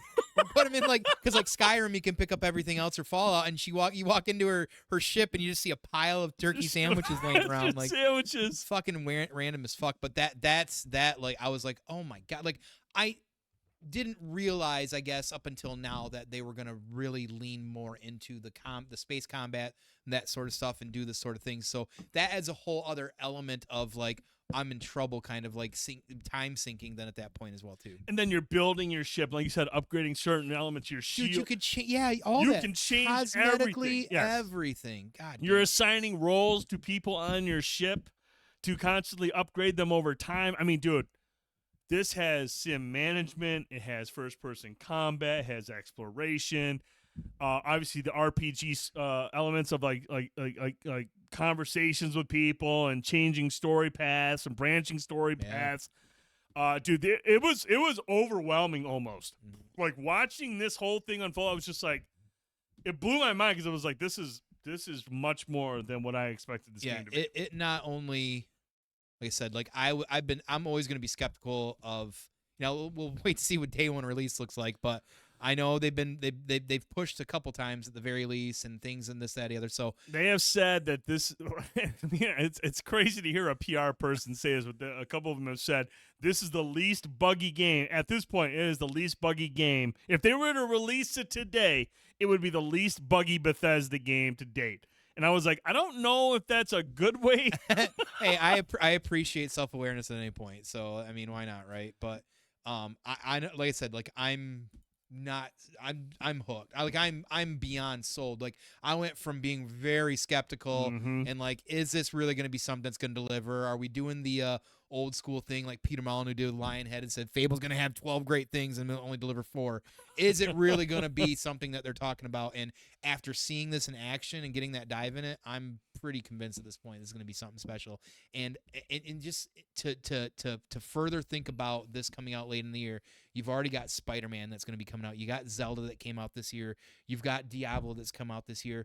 When you stop and think about the big titles that have come out this year, 2023 is shaping up to be like this is like a historic year for gaming. Well, at least in a while I mean since like with COVID and everything, there hasn't been a whole like a year like this. So what is the Game Awards going to look like? You know, how do we contend for game of the, you know what I mean? Like there has been so much big things that have just come out, and this is going to be number 12 on the year. That's going to be a Game of the Year candidate. Absolutely. I mean, in scope of it alone, fuck, man. Now, there was a little bit of controversy after the Direct. Todd Howard did confirm that on console, on Xbox Series X, the game will run at 4K 60, and on the Series S, it'll be 1440 30 as well. I'm sorry, 4K 30 on the Xbox Series X. Both the Series X and the Series S will be locked at 30 frames. And from Todd Howard, this is what he had to say. We do lock it at 30 because we want that fidelity. We want all that stuff. We don't want to sacrifice any of it. Fortunately, in this one, we've got it running great. It's often running way above that. Sometimes it's 60, referring to the PC version. But on consoles, we do lock it because we prefer the consistency where you're not even thinking about it. And I mean, honestly, man, I at first I was kind of like, oh, dude, at least give us the option. You know, at least, and I mean, who knows? Who knows what happens if we get another Xbox Series X Pro or whatever? Maybe then we'll get like an unlockability.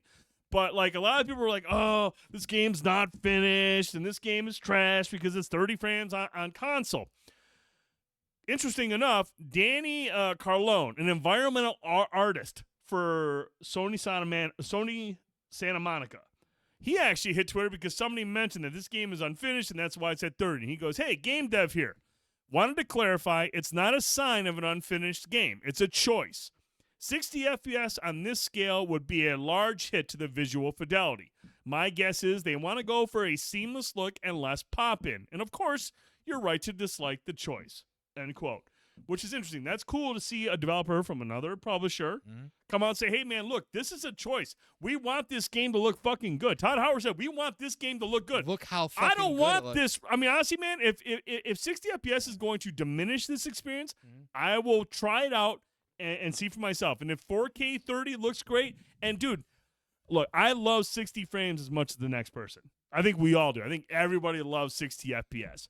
But after playing Destiny 2 last gen at 30 FPS, that is one of the smoothest, best 30 FPS games I'd ever played. If this is a smooth 30 FPS in a visually stunning universe, galaxy of different planets of various types, I can be okay with this. As long as it runs good. There's more I'm concerned about with the Bethesda game than a rock-solid frame rate. I'm worried about fucking shit falling apart, game crashing, not being able to finish storylines, NPCs disappearing. Caught in a rock. There's a lot of other things I am worried about other than frame rate being locked at 30 when it comes to a Bethesda game. But, dude, Tone, September 6th, dude. I'm just completely blown away. This is fucking nuts. This was an incredible presentation. It's something that Microsoft really, really needed because there were so many concerns about what's going on with Xbox, what's going on with their studios. They needed a win. Overall, their showcase was a win, but Starfield being that big title that has so much weight on its shoulders, I'm not saying that this game is great yet. We don't know. But everything they showed here This has the chance to be a generation-defining game. This has a chance to be a Last of Us for this generation of consoles. That's what I said too. As I said, this is tracking right now to be something that, just like I feel like Diablo 4 with its launch and the multiplayer and the connectivity, this is going to leave another notch in like the video game timeline. It's shaping up to be that. So we will see. I'm actually really excited. A lot of potential with that. Tone, have you seen the trailer? Oh yeah. Oh Here yeah. we go. Oh yeah. There's even a VR version of Skylines as well too. I want to dive into. Is there really a VR version? Yeah, PSVR 2. I was not aware. I don't know if it's gonna be like Skylines 2, but it's a Skylines version for the VR. Wow. Where you can really like dive deep and shit. Yeah. Trust me, I'm aware. All right, Tone. The other game I was hoping to see something from. Now, look, I want to talk about Hellblade 2 just for a minute. Like, I'm glad that we got another like CG trailer. I mean, I think it might have been in engine, but I want to start seeing more of this game. And all we got was a 2024 window, which is the whole year. This game has to be close to being done, and we still haven't got we got a gameplay trailer per se like a couple months ago, maybe it was last year. But I want to get to the finish line of this game. I feel like this game's been in development for a long time. But it is interesting to mention that because there's been several publishers, like PR people for these publishers, that have come out this week and said game development's at a different spot than it was 10 years ago. Now for these AAA titles, we're looking at some of these games are going to take 5 to 6 years to develop. So, I mean, I feel like Hellblade might be one of those last games that Xbox is going to announce until it's, they won't announce too early. Right. Because 5 or 6 years, I mean, that's a long time for game development. But that's where we're at with these AAA games, with these systems, the GPUs, and how much more powerful they are and how much more they can do and trying to keep up with PC as well. These games require a lot of time. Gone are the days where, unless you're an indie studio, you're not going to see these 2-year, 3-year turnarounds to get these games out. Mm-hmm. And so I feel like Hellblade is probably one of those titles that was probably announced a little too early, and Xbox is putting a lot of pressure on Ninja Theory to make, hey, look, make this what you want it to be. And at that same time, Ninja Theory is like, hey, look, we can do that, but we're going to need a little bit more time. Mm-hmm. So, I mean, again, the cutscenes are great. I mean, yes, it looks awesome, but, man, I really just want this game to get a fucking finalized date. I want to know when to expect this game. Now we know it's 2024, and that's cool, but I was hoping to get a release date for that game because this game has been developing for a long time. But the other game I was interested about was this one right here, man. Avowed from Oblivion. They have, I think they did Fallout New Vegas. They did Outer Worlds. So I mean, they're RPG in their veins. Like, they know what they're doing with these. Avowed, it's a first-person sword and magic game, weapons-based as well. And from what we look from this latest trailer, we can see elements of each in action. I mean, you're using magic with one hand, you're doing weapon damage with the other. I think that's cool. That intrigues me. Oblivion obviously knows what they're doing. Now, the interesting thing about this, Tone. Now, look, Fallout New Vegas was a Fallout game, so it was massive. It was a long game.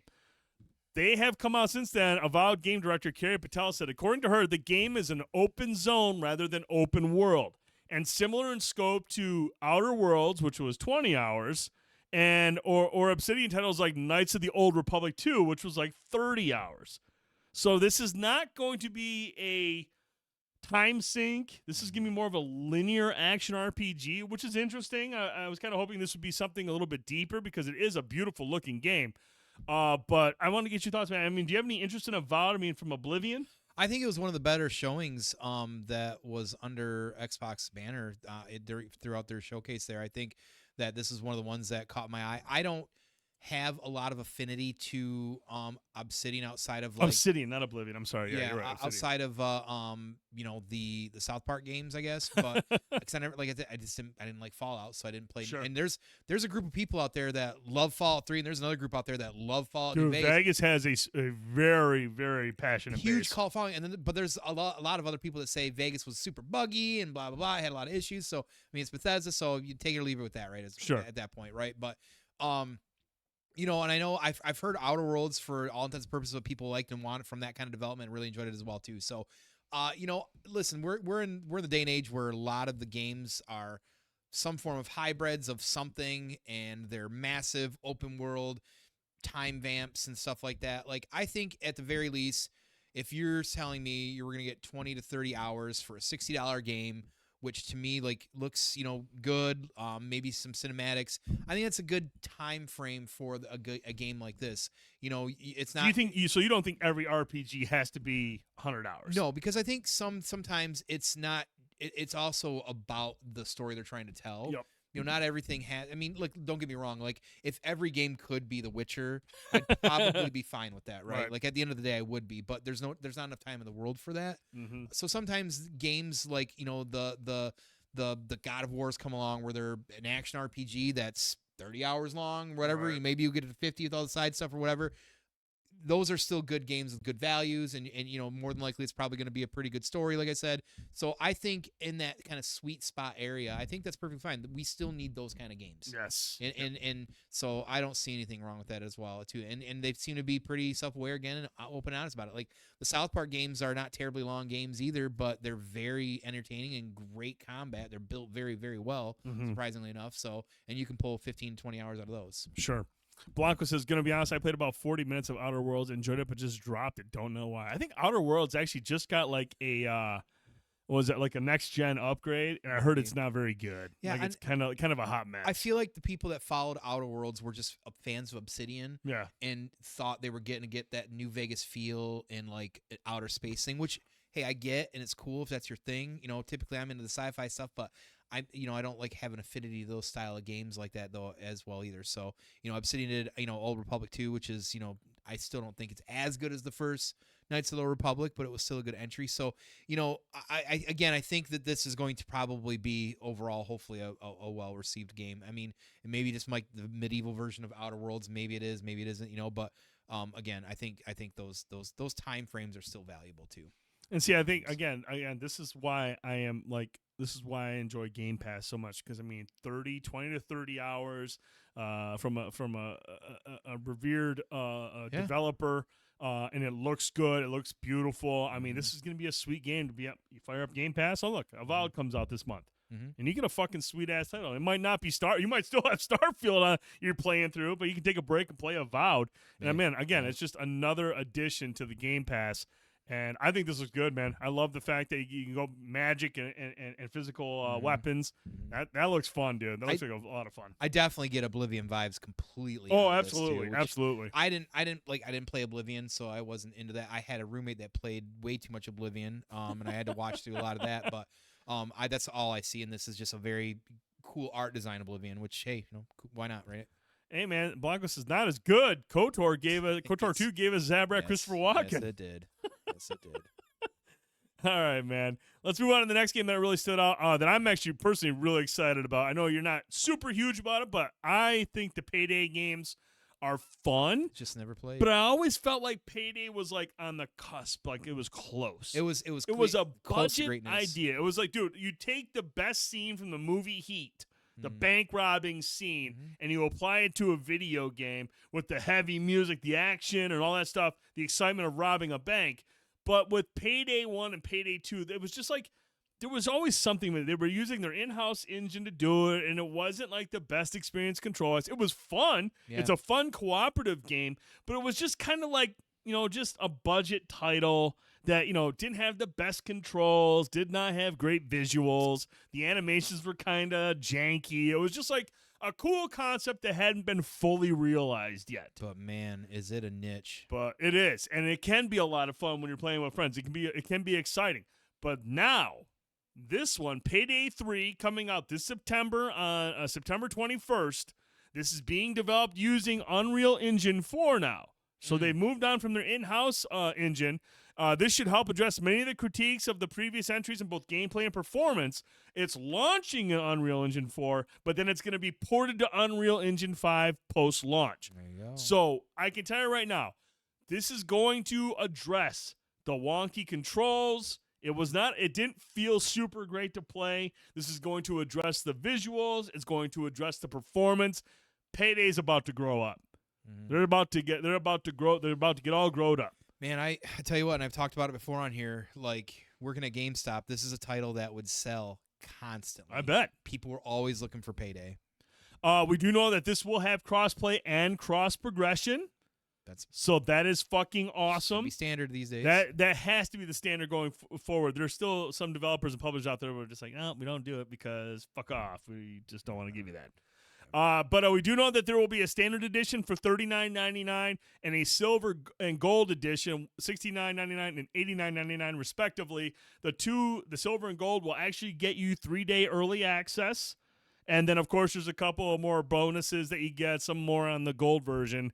But, dude, the fact that this could be a little bit – I mean, I expect this will still have the dark humor and the silliness, but this is going to also allow this game to be a little bit more mature in its development and presentation. I still expect there to be goofy characters that you play as, but in terms of the visuals and the gameplay, this is going to give this game some, like, clout because it is fun. Coordinating and all the different class types and all the different abilities that you unlock as you rank up. There is a lot of synergy between the classes. Now that this game is going to be running on Unreal Engine 4 and it's going to feel good to play, and my understanding is they're going to be treating this with several seasons. I think the gold version gets you a full year, so you're going to get like 4 seasons, 4 new heists. Sounds like they're really ranking up, dude. And the thing is, man, like they really supported Payday 2 for a long time, a long time. They are constantly kicking out content, so I am not concerned at all about whether or not they're going to support this game long after it launches. They will. But dude, the one thing I've always had an issue with this game has always been the presentation, the graphics, and the controls. And that is going to finally be addressed. This is going to be a fun fucking game when it comes out this fall, man. This is going to be a great game to play with friends. It's going to be a great game to stream. It's going to be a lot of fun, a lot of laughs. I am hyped as fuck that they have finally taken this to Unreal Engine 4, and this thing is going to be fucking dope. And I mean, it was always exciting to play. You know, once the action picked up and the music kicked in, and you're balancing the cops and completing your tasks that you have to complete in order to get out of there, it's fun, dude. And now that you're going to have the presentation up with the level of fun, man, this is going to be a sleeper hit, I think, dude. I mean, honestly, it's going to be fucking awesome. I think it's going to sell well. I would be surprised if it didn't. I mean, again, when you're doing the cross plays, the cross progressions, all that sort of thing as well too. Yep. Yeah, I just think that's a big upgrade for him. Somebody threw a little bit really good, and now somebody threw a little bit more money at him, and I think that they're stretching that buck. So good. Yeah, that's absolutely. Good. So really excited for Payday 3. Now a game that showed up. There were several games at the Ubisoft one, and we'll talk about one right now. There's obviously a big one we'll talk about at the end here, but the one game that really caught me off guard was the Prince of Persia: The Lost Crown.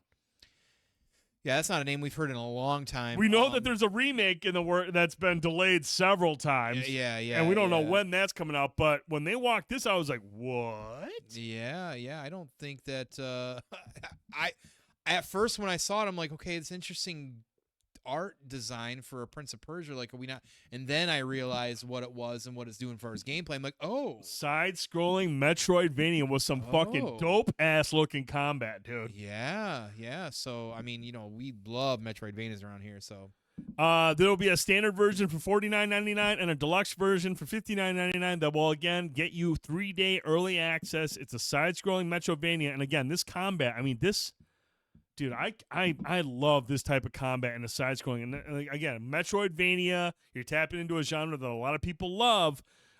This was amazing. And there was a weird article that came out the next day that said there were people, like the developer was, facing head-on all the criticism, the people that were hating on this. I was like, what? I honestly didn't understand. I was like, who the fuck is hating on this game? I mean, I don't have a super ton of experience with Prince of Persia. I played a couple. But man, when I saw this, I was like, I'm in. This looks fucking dope. Is it like people that just wanted a Prince of Persia game? I think they want like a traditional one. I mean, it hasn't been around so long anyways, and the last couple weren't that great. I get that, but I mean, I wouldn't look at this and be like, oh, this looks. I'd be like, this looks fucking awesome. Right. So I didn't understand the hate for this. This drops on January 18th. I thought this was a hell of a way to open the Ubisoft show, and it actually got me hyped, dude. I was like, okay, Ubisoft's bringing some good stuff. And then I ran out X Defiant like shortly after. I was like, okay, nobody cares about X Defiant. Hey, another multiplayer shooter that Ubisoft's trying to bring. I wonder if maybe it's in comparison to the same folks that, like for me, like with the Final Fantasy Combat, they're like, oh, they're switching the game up. I mean, that part I get, but I mean, it's not like this is I feel like when you're changing the combat, you're still keeping a lot of the essence of of Final Fantasy. This is like a completely different type of Prince of Persia game. Like, there's not like a little wiggle room like, oh, I don't like how they're doing this compared to that. I mean, I'm not saying combat's a wiggle room thing, but combat is an essential part of Final Fantasy. This is changing Prince of Persia, like, completely. Yeah. It's a different take on it. I mean, that doesn't mean the remake isn't coming. They're still going to have a traditional Prince of Persia game. But this, I thought this looked fucking dope, man. So I'll be picking this up. I love a good Metroidvania game, and if you're setting it with this art style, and again, this combat, fuck, Yeah, it looks man. awesome. I'm in for that. The dynamic, like, zoom-ins, yeah. Now, look, Tone, if there's one director that I think you and I both love and respect, it's the master of horror himself, John Carpenter. And at the Summer Game Fest, and this just dropped kind of like in the middle of the show, they were just like, oh, and coming from Saber Interactive in collaboration with John Carpenter, Toxic Commando. What? Yeah. And I was like, what the fuck? My John Carpenter is doing a video game? So this is published by Focus Entertainment. Saber Interactive, they worked on World War Z, which actually has a pretty strong following. It does. World War Z has been supported by for several years now with additional content. They got a next-gen version upgrade recently. And it's got a very strong fan base. A lot of people that still play this game. They also worked on Evil Dead the game, which, you know, was a good game presentation-wise. It made some changes that we didn't really agree with, and we kind of moved on from it. But this is they're working with John Carpenter on this. This is from the mind of John Carpenter. It's a team-based shooter that takes place after an experiment gone wrong has summoned an eldritch horror, the sludge god, into existence. We don't know a whole bunch more about this other than it's a team-based shooter. You're taking on hordes of zombie-type creatures.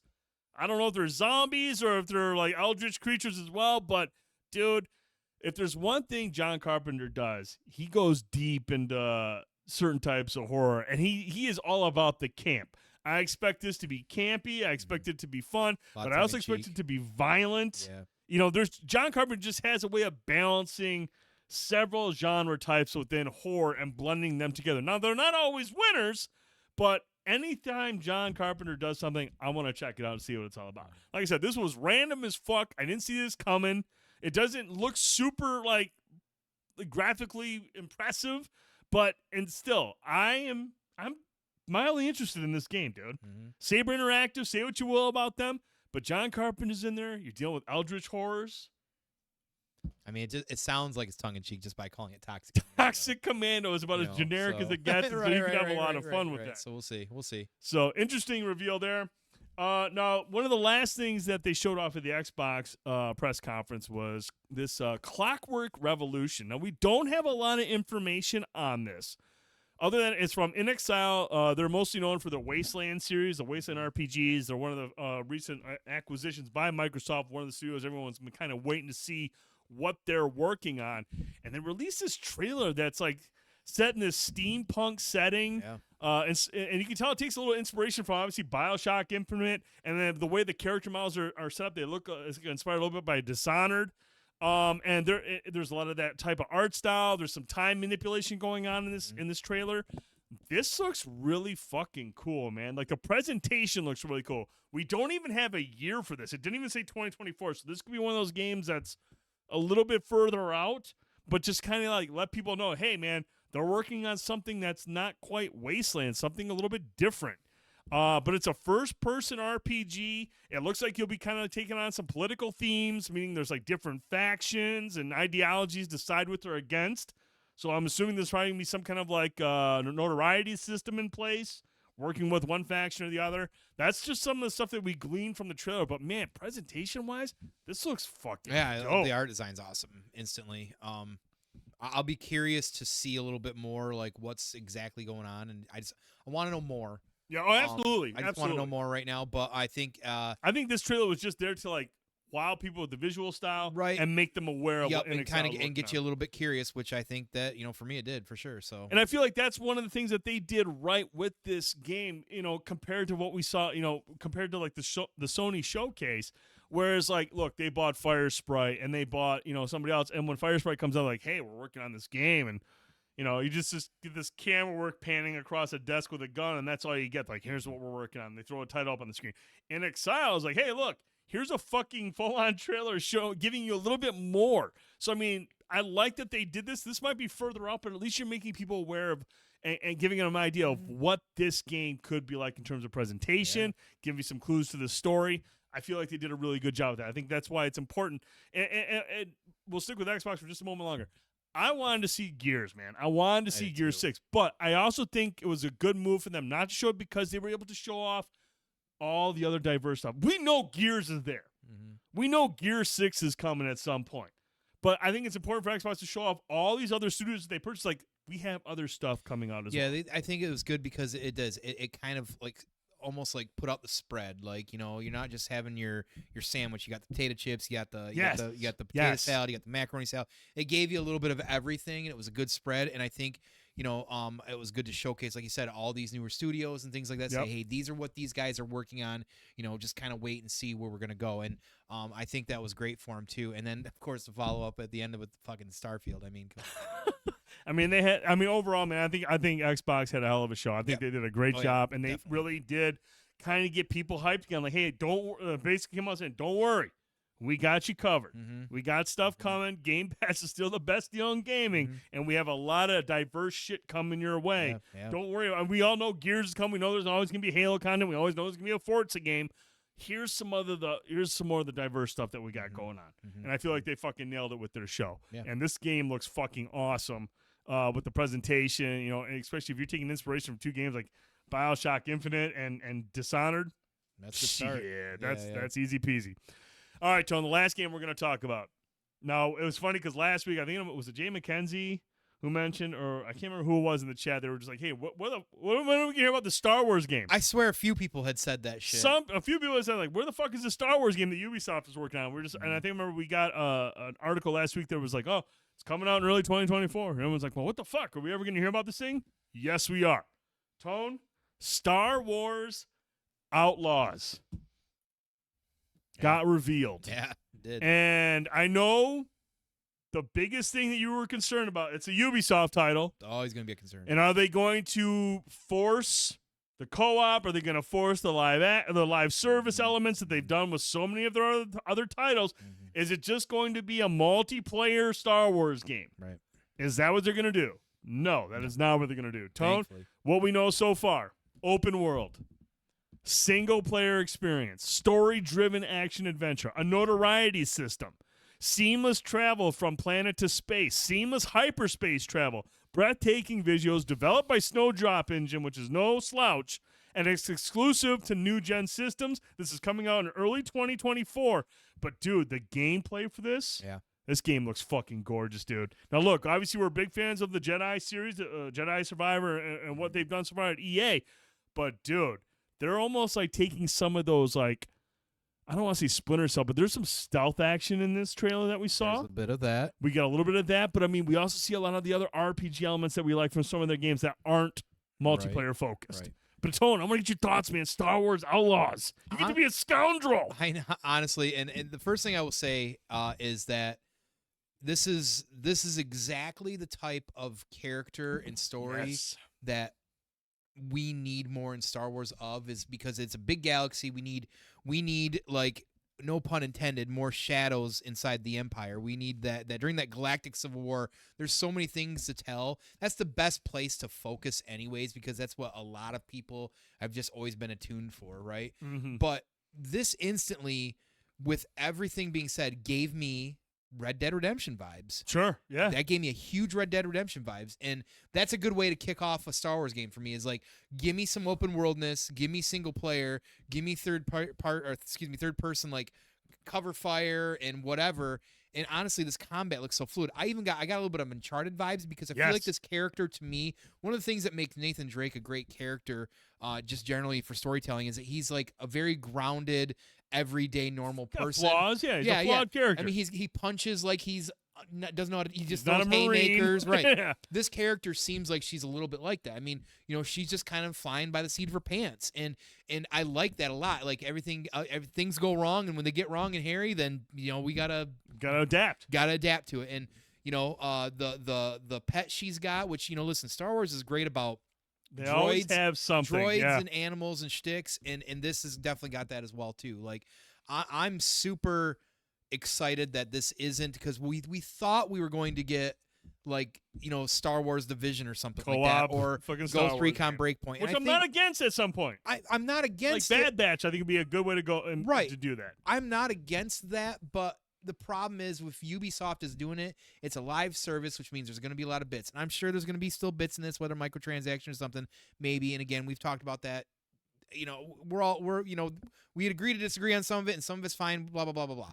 But as a single player game with a non-Jedi character with no force powers, that just feels like, I mean, look, this screams Red Dead to me. You know what I mean? Yeah. Like you're jumping on a swoop bike riding around. Like the question I've got is like, can I ride anything? Can I get on a swoop bike? Can I get on a tauntaun? You know what I mean? Like, what can I do? What can I do in this kind of open worldness? And then once they get to the space part, I'm just like, oh, motherfucker. Because same thing, like with Starfield, like they're letting you fly around. You're doing combat. You're doing hyperspace stuff. I'm like, oh, shit. I did not expect that in this game. Now, I don't think it's going to be in depth in the space thing as maybe Starfield will be, and I wouldn't expect it to be. I wish it would be, but, you know, I don't think it will be. I think this is going to be a true story-driven narrative. I just want to know how big. Like, how big are we talking? They said multiple planets. Yeah. How many planets? Because that's, like I said, that's one of my problems with the Jedi Survivor series is we got like 3 or 4 locations. Right. You know, truly good locations, and it's like we got a piece of those locations outside of Kobo. You know, or so give me more. Stop going to fucking desert. I was gonna say we're going to Tatooine. We're going to Coruscant. I'm sure we're going to Jeddah or something, right? Like something that's sandy or stuff like that. But no, at the end of the day, this was really quite a surprise, and it was a good surprise because again, Star Wars thrives the best with stories and characters that are more grounded, because those are the ones that see just a small scope of a piece or don't realize the bigger picture, which gives so much room for narrative there too. And that's crazy to see these clone era assassins right here, like walking around with a fucking trench coat. Whatever, I'm into it, so it's cool. Sorry, it's not Katie Sackhoff. No, but she gives me, she looks kind of like that Ripley, like old school, you know what I mean? Like, so I'm all about it. So cool. No, I like what you mentioned though, man, because I mean, look, look, we've always been focused on Jedis and the Empire and stuff like that, and that's great. I mean, stuff, but I mean, I feel like when you look at Star Wars, man, I mean, they established different characters. I mean, Han Solo is a scoundrel, a pirate, and we don't get too many like movies or any kind of like content that focuses on the different types of classes of characters that they established in the first movies. And so like when you have that, you're looking at this, and we saw that with Andor. When you start to focus on the more grounded characters, on the stuff that we're working on behind the scenes and the shadows, and who are, I want to say, like, they're victims of the Empire and the Jedi's locking horns all the time. Like, the stuff that's going on beneath that, that's where you can tell some stories that are, like, gives you a little bit more maybe creative freedom.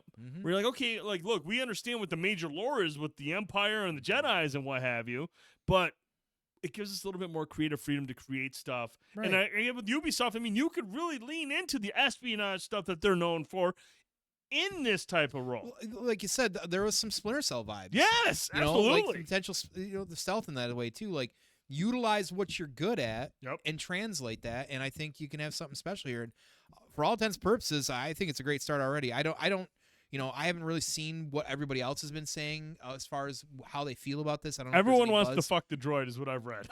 Jesus Christ. What the fuck? I don't even That's know. all I get when I go on social media. I think you're going on the wrong social media. But yeah, no, I think overall, for me, I'm excited. So. Oh, sorry, Blanco. My bad. Jedi. Did I say Jedis? I wouldn't even read what he said. I don't know. I think Blanco's drunk. But no, overall, man, I thought this reveal was fucking awesome. I mean, I know that the concerns you had, you got a wanted system, bounty hunters are going to show up. That's what I'm saying. Like, you're talking, like, dope. I want to know if we're going to be mixing in with some bounty, because truthfully, with the time frame as well, too, like, you got to have a couple cameos to kind of thread everything together. The thing. I want cameos other than Vader. I mean, we've gotten that in the Jedi games. Yeah. Vader shows up, and that's cool. Yeah. But I mean, I want to see like a Boba Fett show up, or just anything, like, any of those ones, because you're between Empire and Jedi. There's so much that you can do there. Right? Is that what this is, between Empire and Jedi? Yeah. Man, and that's like peak galactic Civil War. A lot of potential. Look at a lot of fucking potential. Ground to space. Yeah, man. Battlefront 2 couldn't even do this. The You newest could, one. yeah, you and could. the old ones you could, but the new ones you couldn't. Like, you're going from ground to fucking space in a Star Wars game. I mean, come on. Yeah, Let's dude. go. I mean, like I said, this reveal was incredible. Really, really excited for this game. You know, and I know, you know, we're a little bit indifferent on Jedi Survivor, but the one thing I've really liked about that series is the fact that it is single player, that it is focusing on a story. Whether or not the story sticks to landing remains to be seen, but like I love the effort. And for Ubisoft to kind of like, because I mean, seriously, they've done co-op in just about every fucking game they've done, either co-op or multiplayer or what have you. For them to kind of like brush that up, be like, no, let's just do a single player Star Wars. Because I feel like co-op, I'm not saying all co-op stories are weak. It's just hard to manage a story in co-op because everyone wants to do their own thing. Everyone is kind of doing so. I feel like the stories are a little bit more generic most of the time, unless it's a specifically co-op driven game. You know, if they squeeze co-op in, I feel like sometimes the story can kind of get a little, you know, a little generic. Whereas when it's single player, dude, it is a focused story. And that's why I'm excited about this. Man, Ubisoft took that chance. I'm glad they didn't fucking do what they normally do. They're doing something different, going back to single player. I'm down with this. Yeah. Thought it was a dope-ass trailer, dope-ass reveal. Can't wait to see this game. It's going to be a lot of fun. And I want to be a scoundrel, dude. L game. It's Ubisoft, Crash says. I mean, it's really hard to debate that, I mean, he's not wrong. But I feel like they did a really good job with this presentation. Crash, if you get a chance, go watch the 4K version of this on YouTube. It'll melt your fucking face, and I think you'll be sold on it. Like, it's really good. Yeah. It's a really good trailer. You can't help really feel a good little review. excitement and optimism, even with Ubisoft, and because I agree with you. So No, yeah, he's not wrong with that. So, but no, those are the games that, you know, I feel like really stood out. I mean, and that's not to say there was some sweet indie titles. I don't know if you saw the trailer for The Precinct. It's an independent title where you are basically, it's almost like a GTA 1 where you're the cops. And like you get calls like bank robbery, and you got to hop in your cop car, and you got to go to the bank robbery, but I mean all sorts of different shit, all sorts of different calls in this grimy like noir city in the 80s. I think it might be New York, dude. If you guys get a chance, check out the trailer for The Precinct. It's an indie title, but it's kind of like this top-down isometric thing in this huge city, and you're the cops in the 80s, and you'll get calls for bank robberies. And when you show up these bank robberies, like you're getting behind cover, like in a top-down perspective, kind of like XCOM, but it's not turn-based, and like you're engaging and all this stuff. And then you might have to do a car chase, or you might have to do parking tickets, or you might have to investigate a crime scene. sweet, Dude, it looks fucking awesome, cool. man. The Precinct looks awesome. So we saw a lot of good stuff, independent stuff. We saw some great VR stuff. There's the Upload VR stream was today. There's a couple new titles that got announced for PSVR 2 that look fucking awesome. There's an Alien one that looks really, not Alien, but it's a sci-fi one where you're dealing with aliens that looks pretty good. So overall, though, dude, I mean, look, I loved E3. I thought it was a lot of fun and hype and stuff, but I feel like, man, Summer Game Fest, everything that they did this past week, I got that same vibe, that same excitement, that same energy without E3 being fucking plastered everywhere. I feel like it was a real successful season. Yeah. You know, even without E3 being there, it was a lot It's of fun, fine, dude. Yeah, E3's been on a pulse for 10 years, so it is what it is. No, you're not wrong. So awesome Summer Game Fest. If there's any games that you thought looked awesome, let us know in the comments. Let us know. Maybe we missed them. I felt like we did a pretty good job. If you mention anything from Capcom, I'm going to tell you you're a fucking liar, because Capcom was 90, or I don't know if it was 90 minutes. It was 60 minutes of fucking snooze fest. It was so bad. I even told you, like, don't watch it. Yeah, you're It's like, not even worth bother your me. time. All right, It was all right, terrible. I got things to do. No worries. It was really bad. All right, Tom, we are moving on to our final topic. This is for Crash. Transformers, Rise of the Beasts. You know, I was hyped for this. I was kind of excited about it. I was like, cool, man, we're going to see the Maximals. We're going to see, you know, another element of Transformers IP. Something that, I mean, I watched a little bit, but I wasn't as engaged in it as you were when we were younger. I think at that point we kind of moved on to some other stuff. But, like, I wanted to see it. But I'll be honest with you, man, going into it, my expectations were a little low because, honestly, man, once we got to, like, 4 and 5 of the Michael Bay Transformers, I was kind of like, wore. I was like, okay, dude, the nostalgia's gone. Yeah. Like I said, I never nostalgia was watched them. gone. I was like, okay, I've seen one Transformers movie. I've seen them all. The cartoons were better. Even though I didn't like the ending of the cartoon movie back in the 80s, I'd had enough after like 2 or 3 of Sure. the Bay movies. Sure. And so like I wanted to go see this mainly because we had to talk about it because my kids really wanted to see it too. They were really excited. My kids are like really into it. And you know, I thought it was an okay movie. I didn't think it was great. It didn't really move the needle either way. I just again, I think the Transformers movie fatigue is still alive and well within me. But a couple things I will say. I didn't mind the human element of it. I didn't think, and you'll mention this, I feel like the character development was a lot better than what we saw in previous movies, even though it was still kind of generic. The motivations behind the characters. The main actor is actually really good in it. I thought he does a really good job. I really agree with that. I have no issues with the performances. But like it was just like at the end of the day, it was just like more of the same. But I do appreciate the fact that I was able to discern what was going on when combat began between the Transformers and everyone. Like I was able to follow everything. Yeah, as opposed to a baby. There was more slowdown, which I appreciate. Whereas in the Bay movies, it was like fast forward. Like I didn't know what the fuck was going on. I think Bumblebee kind of did a good job of that as well too. They kind of like to that, yeah, they kind of moved away from the Bay way of shooting the movies. Yeah. So I mean, the combat was good. It was fun. I thought the voice acting was good. I thought everyone did a really good job. I didn't know Pete Davidson was Mirage. I didn't know who half the people were. I know Peter Dinklage was Scourge. And then I didn't know that Ron Perlman was I didn't even get his name. Optimus Primal. Optimus Primal. I didn't know he did the voice. So it's like, oh, okay.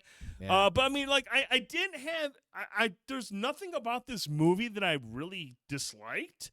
But there wasn't anything about this movie where I was just like, oh, that's fucking awesome. It was just kind of like, oh, more Transformers, That's only fair. not as dumb as the Bay stuff towards the end. But it was just like, I mean, again, man, I just feel like Transformers, the nostalgia's gone. And I think it's really hard to translate this to the big screen without having shit just get really loud and explosive. I mean, to be honest, I know you're going to dive into kind of the deep nature of the Beast Wars and all that stuff that was like kind of explored in terms of the story. But like, I feel like there's just only so much you can really do with giant robots that are fighting in terms of like story to make it engaging on a big screen with human characters as well. Yeah. It's just. Which I think is actually part of the problem with it personally, and I think why the stories are just so generic and half-baked and kind of predictable. So yeah, that's where I stand. Like I didn't hate it. I felt like everybody involved was into it, but in terms of like the story itself, it was fairly generic, and it was just one of those ones like, okay, cool. I went to a movie, I'll watch a bunch of robots fight, and I'm done. It was just, you know, the plot holes and the head scratchiness in these movies sometimes are really like in your face, and it's just like, come on, like. That's the best we could do for what's going on here too. So, yeah, honestly, I didn't watch anything past the second Bay movie because it gets really once they get to like once Mark Wahlberg shows up, you're like, this is where we're at. Say hello to your mother for me. Once they got to like Extinction and they're showing Grimlock, who's my favorite Autobot. Like I'm like I knew they were gonna fuck it up, and I'm like I can't even entertain me pulling out what little hair I have left on my head. So. You know, in 2007 when this originally came out, I was so fucking excited. Hell yes. And I came out of that theater excited because I'd saw Transformers live action robots fighting. That was great. I couldn't stand Shia LaBeouf, and that performance in that movie is probably still the reason why I can't take him serious at all in anything. His parents were hilarious, though, man. I love his parents. And I think again that's another part of the problem. Part of the problem, sure. You know, like. The biggest problem with these movies, Graham, I forgot he was in that. I think, are two things for me, maybe even three. I think story is part of it. The biggest things are really, you know, at the end of the day, the human element to me. Sure. The biggest issue is we focus way too much in a Transformers movie, 20-foot fucking robots doing their thing and fighting. And by the way, the fight scenes in this were pretty fun and amazing. Like I thought they were good. They looked good. Like listen, live action Transformers, even in 2007, look good minus Optimus Prime's stupid fucking lips. Like the dumb lip sync they've ever done, like moving the cover from his face. So fucking dumb. He looks ridiculous actually, but that's that's a pulling off the helmet Halo thing, so whatever. But they've never done Optimus Prime right in these movies. They haven't done it. He was a bitch in this one. They dude. have never done him right, even since 2007. And you know, I'll get back to the human element thing in a minute. But in the first movie, Prime, who's been around for X amount of time, fighting wars from a fucking metal fucking planet, is his dialogue. It's great. We got Peter Cullen doing the voice. Yeah. But I mean, his dialogue's never been good. The dialogue in most of these movies have been so shitty. Mm-hmm. Like, and I'm not saying it needs to be a Martin Scorsese film by any Exactly, Blanco. Same dad. But I mean, for honestly, like the cartoons, even in their simplicity, give Optimus Prime better dialogue to work with. Especially if you watch like the series you can find on Netflix, the Transformer Prime, which is an interesting. Yes. It's an interesting mix between the Michael Bay era look, but the cartoon spirit, storytelling. Yes, and it's actually a very, very good series. But he just sounded like in 2007 he sounded like a dumb guy. He, you know, I always go like he's tiptoeing around a pool so he doesn't freak out parents going, "My bad." Like Optimus Prime's not going to say "my bad," dude. That's not how it's going to be. And he was kind of a dick. And that's like, listen, I understand he does carry the weight on his shoulders. Yeah. But Optimus Prime is the greatest hero pretty much of all time. In any form where he is dealing with or helping or whatever, if he's backed in a corner or feeling down about it, he's never ever going to take and place blame elsewhere. And he did that a couple times in this movie, and it did not feel like Optimus Prime. Optimus Prime's not going to blame a human for something that goes wrong. Right. Now, don't get me wrong. He should blame the humans making this for adding too much humans. Right. Because that's part of the problem with these movies. 20-foot robots fighting a war they've been fighting for millennia. Right. And we're going to listen to the advice of some fucking kid from Brooklyn? Fuck is that? Like, get out of here. Yeah. That doesn't make any sense. Why is Optimus Prime... They have to do that so they can say he's got more to him than meets the eye. Yeah. Jesus Christ. Listen, like, the jokes and stuff in these movies have always been mostly a miss. Yeah. I do think even though Pete Davidson was a little extra in this movie, I actually didn't mind him as much. I thought he was fitting his character. He was being Pete Davidson, who's kind of an endearing guy anyways. They go way over the top in 3 and 4 with some of the some of the voices. And he's going over the top with like his humor at times in this too, but it was actually some of the most entertaining part about this movie, which is really odd because a lot of the movie for me as a longtime fan just felt really cringy. You know, and you know, you got literally a character or characters who are, you know, being told by these big machines to go take care of these things. We're not really going to cover you. Sorry. Like, you know, honestly, like if you're trying to hide yourselves, like at this point, like I get it, more than meets the eye. You're not really doing a great job of it anyway, so fucking cover the humans. Like, figure it out. Like, you know, they got this intricate, like, labyrinth thing they're going into that just happens to be human-sized. Perfect. Right. You know, because all the robots here somehow knowing that at some day they're going to have to rely on the humans, whatever it is. Right. You know, but, you know, when you've got humans, like normal kids, engaging in battles with 20-foot fucking villains. I mean, he had the gear on. Get the fuck out of me. That was fucking dumb. That was cringy. That's where we're at with that. You know, like the cartoons that have come out recently, they did on Netflix in the last couple of years that look like the High Moon video games. Those are what they should be using as a standard. Like, I'm not watching a Transformers movie to go, oh man, I hope there's some good character development from the kid from fucking New York. I'm not. I'm sorry. That's not what I'm here for. If you're going to have the humans in there, they can be in there, but they should be like part of the story. They shouldn't be such an overall driving force. The way they do in the old Godzilla movies. They're just there. You know, they're just I don't agree with that. The Godzilla movies are like, especially like the old school ones. It's more like they're tropes. They have there's different things going on there. That's a whole other. No, that's fine. That's fine. All the kind of worms. I don't want to go down that route right now. But again, well, they're better writers probably than these anyways. But you know, like you get the Beast Wars. I mean, as somebody who myself as well, like grew up watching Beast Wars in the 90s after school, like getting home to watch them. You got this, you know, that's when they started doing like the CG cartoons and shit like that. And this was really one of the biggest ones to kind of start doing that outside of that reboot cartoon. You know, there's a lot of fans out there that had been wanting to see this sort of stuff. We want to see the Maximals, the Predacons, or Terracons, all this great stuff, right? And they do it, and they look, first of all, they look awesome. They do look great. But you have Cheetor and Rhinox, who Cheetor says like 2 lines, who's literally Lieutenant. He's basically Optimus's Bumblebee. Yeah. You know? And he says 2 fucking lines, and Rhinox doesn't even say a fucking thing. Rhinox is a pretty good, big, integral character for many years throughout those seasons.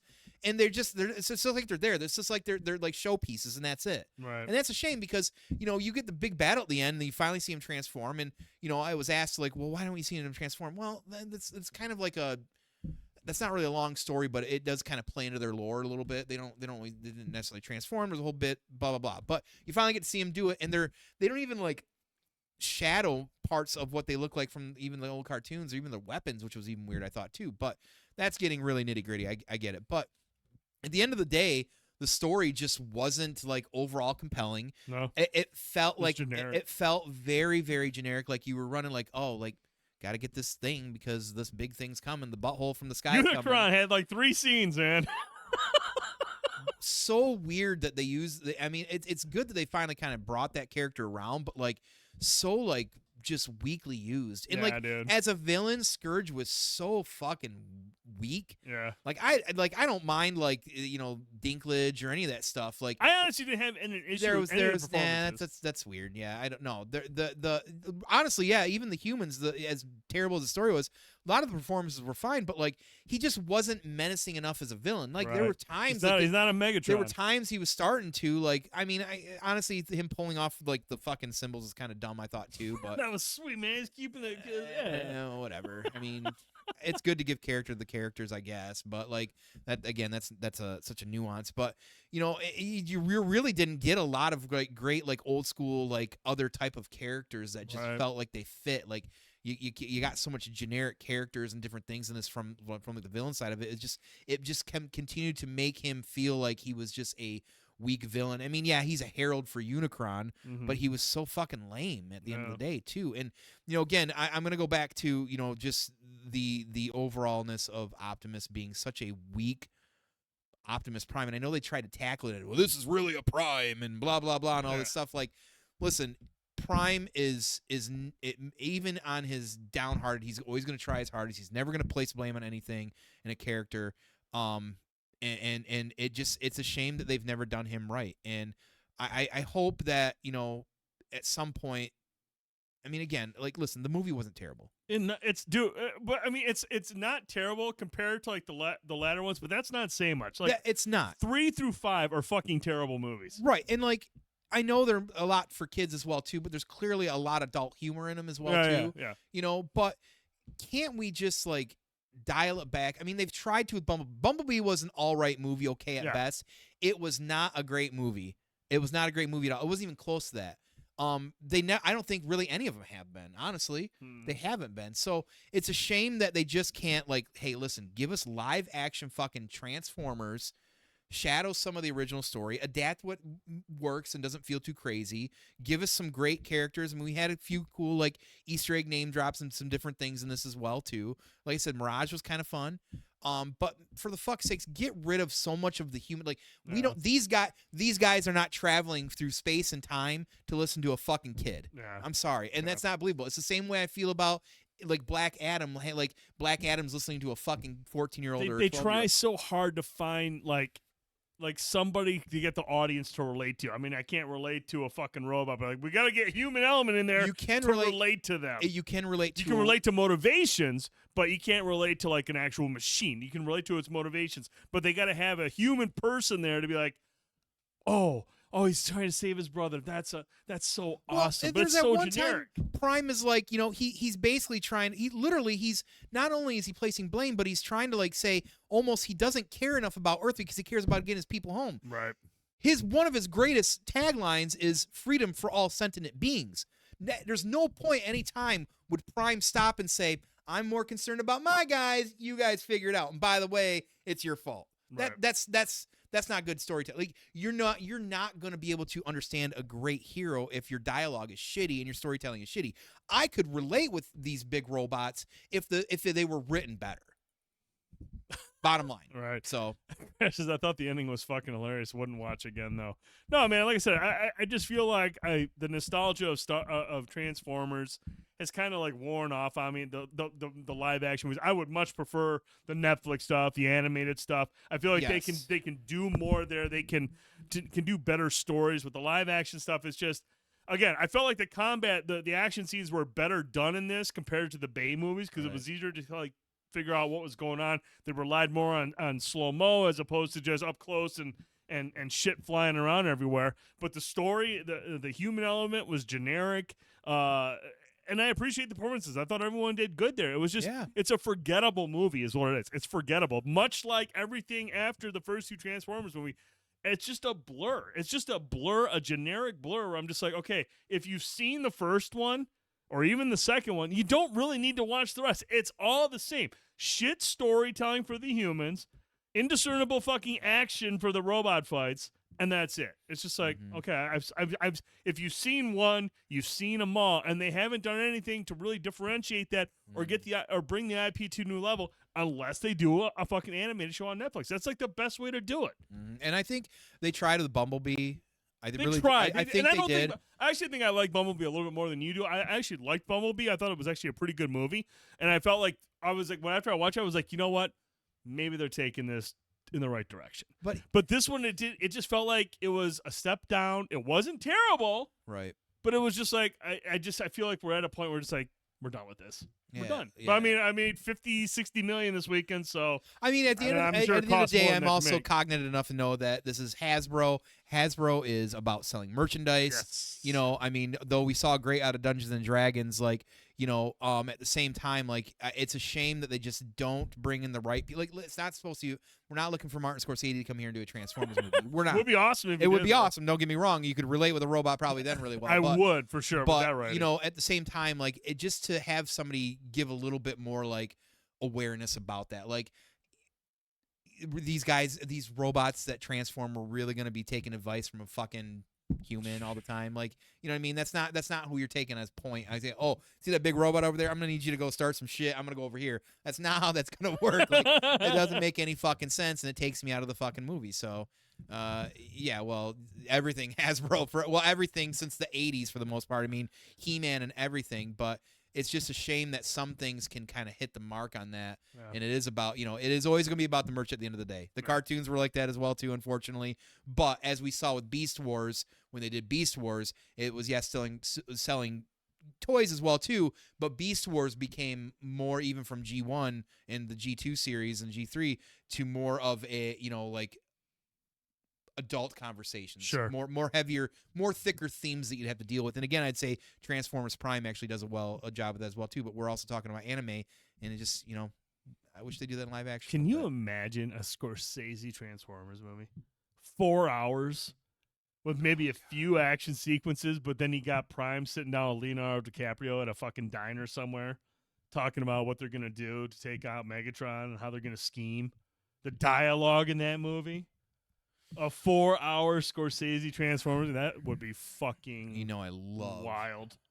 Martin Scorsese. I would go see that. It would probably. I could certainly imagine that. I mean, imagine Peter Cullen getting dialogue from a script that's like overseen by Scorsese. You know, and that's the last thing too. Like the dialogue for Optimus is just so. Listen, such a lame character in this movie. It's a shame. He's such a lame character. He is my.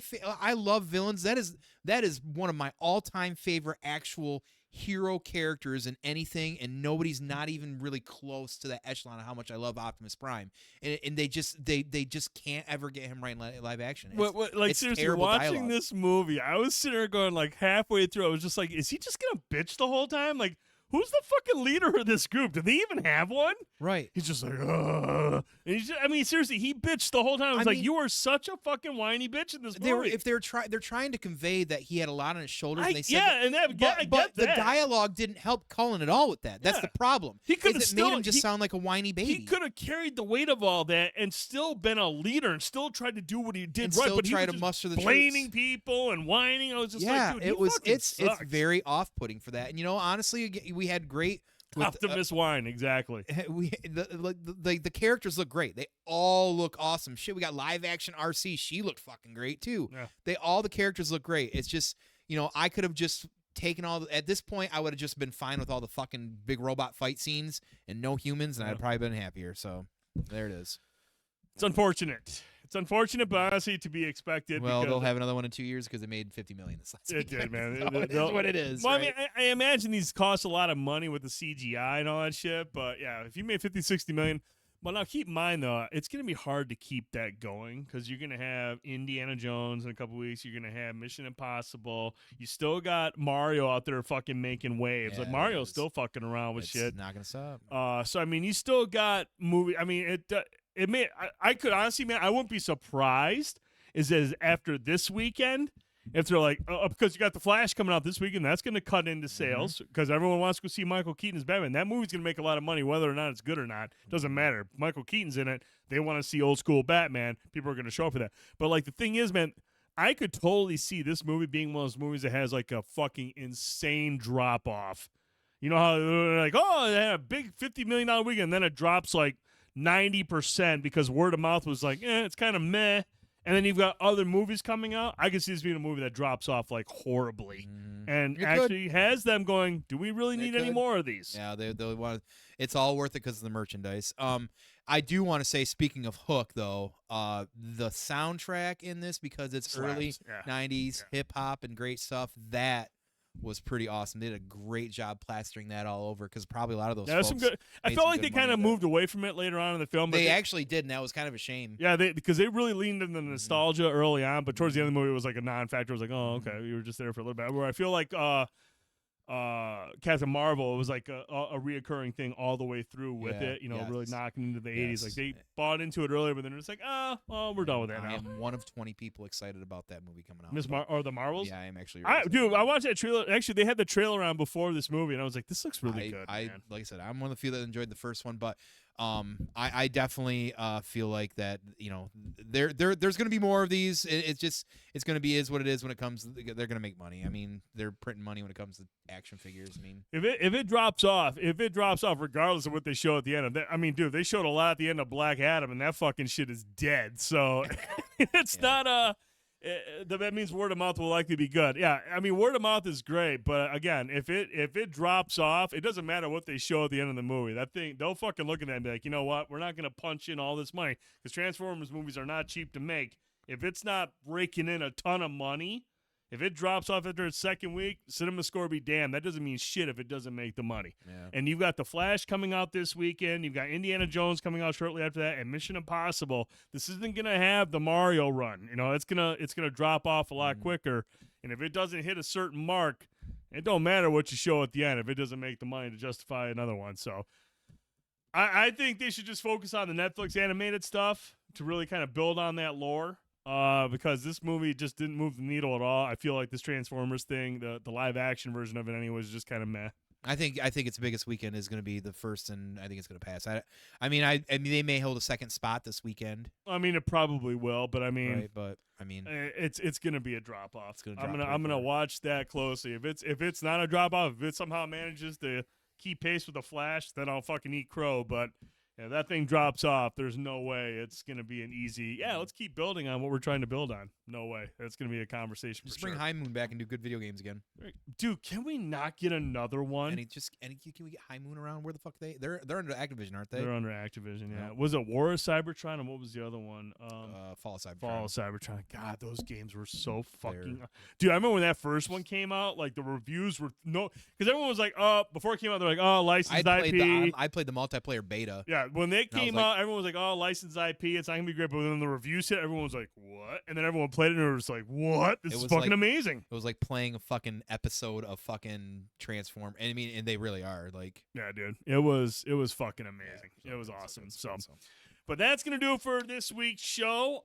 Next week, we will have plenty to talk about. I'll get some more time in with the ROG Ally. We'll check that out some more. We are going to have multiple movie reviews for next week. We're going to have The Flash. We're going to have Wrath of Becky. And we're going to have Extraction 2, which drops on Netflix on Friday. So we'll have a lot to talk about between now and then. How am I going to finish my Mission Impossible series if you're doing this to me? Dude, hey. I'm trying. What'd you think of 4? I'm not done yet, but okay. It's you got time. You got July 12th, so it's already awesome. You got a lot of time, but dude, I'm telling you, like 4 is great, 5 is awesome, 6 is fucking I can't incredible. Wait. It's a shame incredible. I've waited so long after being early a fan. So hey, man, that's okay. At least you've acknowledged it. I've made a mistake, and I'm coming back around. You've and I've seen 3 before. I'm pretty sure I've seen 4. Mm-hmm. It must have been in some setting where I wasn't able to pay attention because there's a lot of things in 4 I'm remembering. Yep. But 3 is still Jesus Christ. Oh so man, dude. Yeah. 3 is a good one. 3 is a good one. That's Yeah, where they it is. really introduced the team element. Yes. And Big that's fan. why I feel like that series has just gotten progressively better Mhm. because it's not.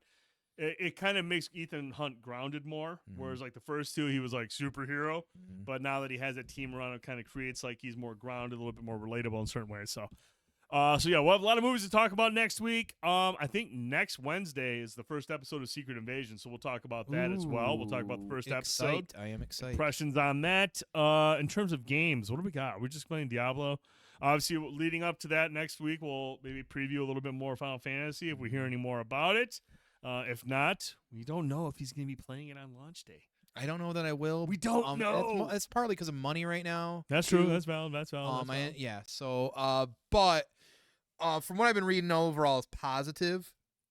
In a lot of my Final Fantasy groups and JRPG groups, well, it's ironic enough, but all those kind of groups have been really positive about it. A lot of those people also were simping before they even played it. So I mean, it's hard to take some of them seriously because I recognize names, but in some other bullshit. But I got a feeling like, again, just by getting hands on it, digress from my thoughts overall as a fan of the series.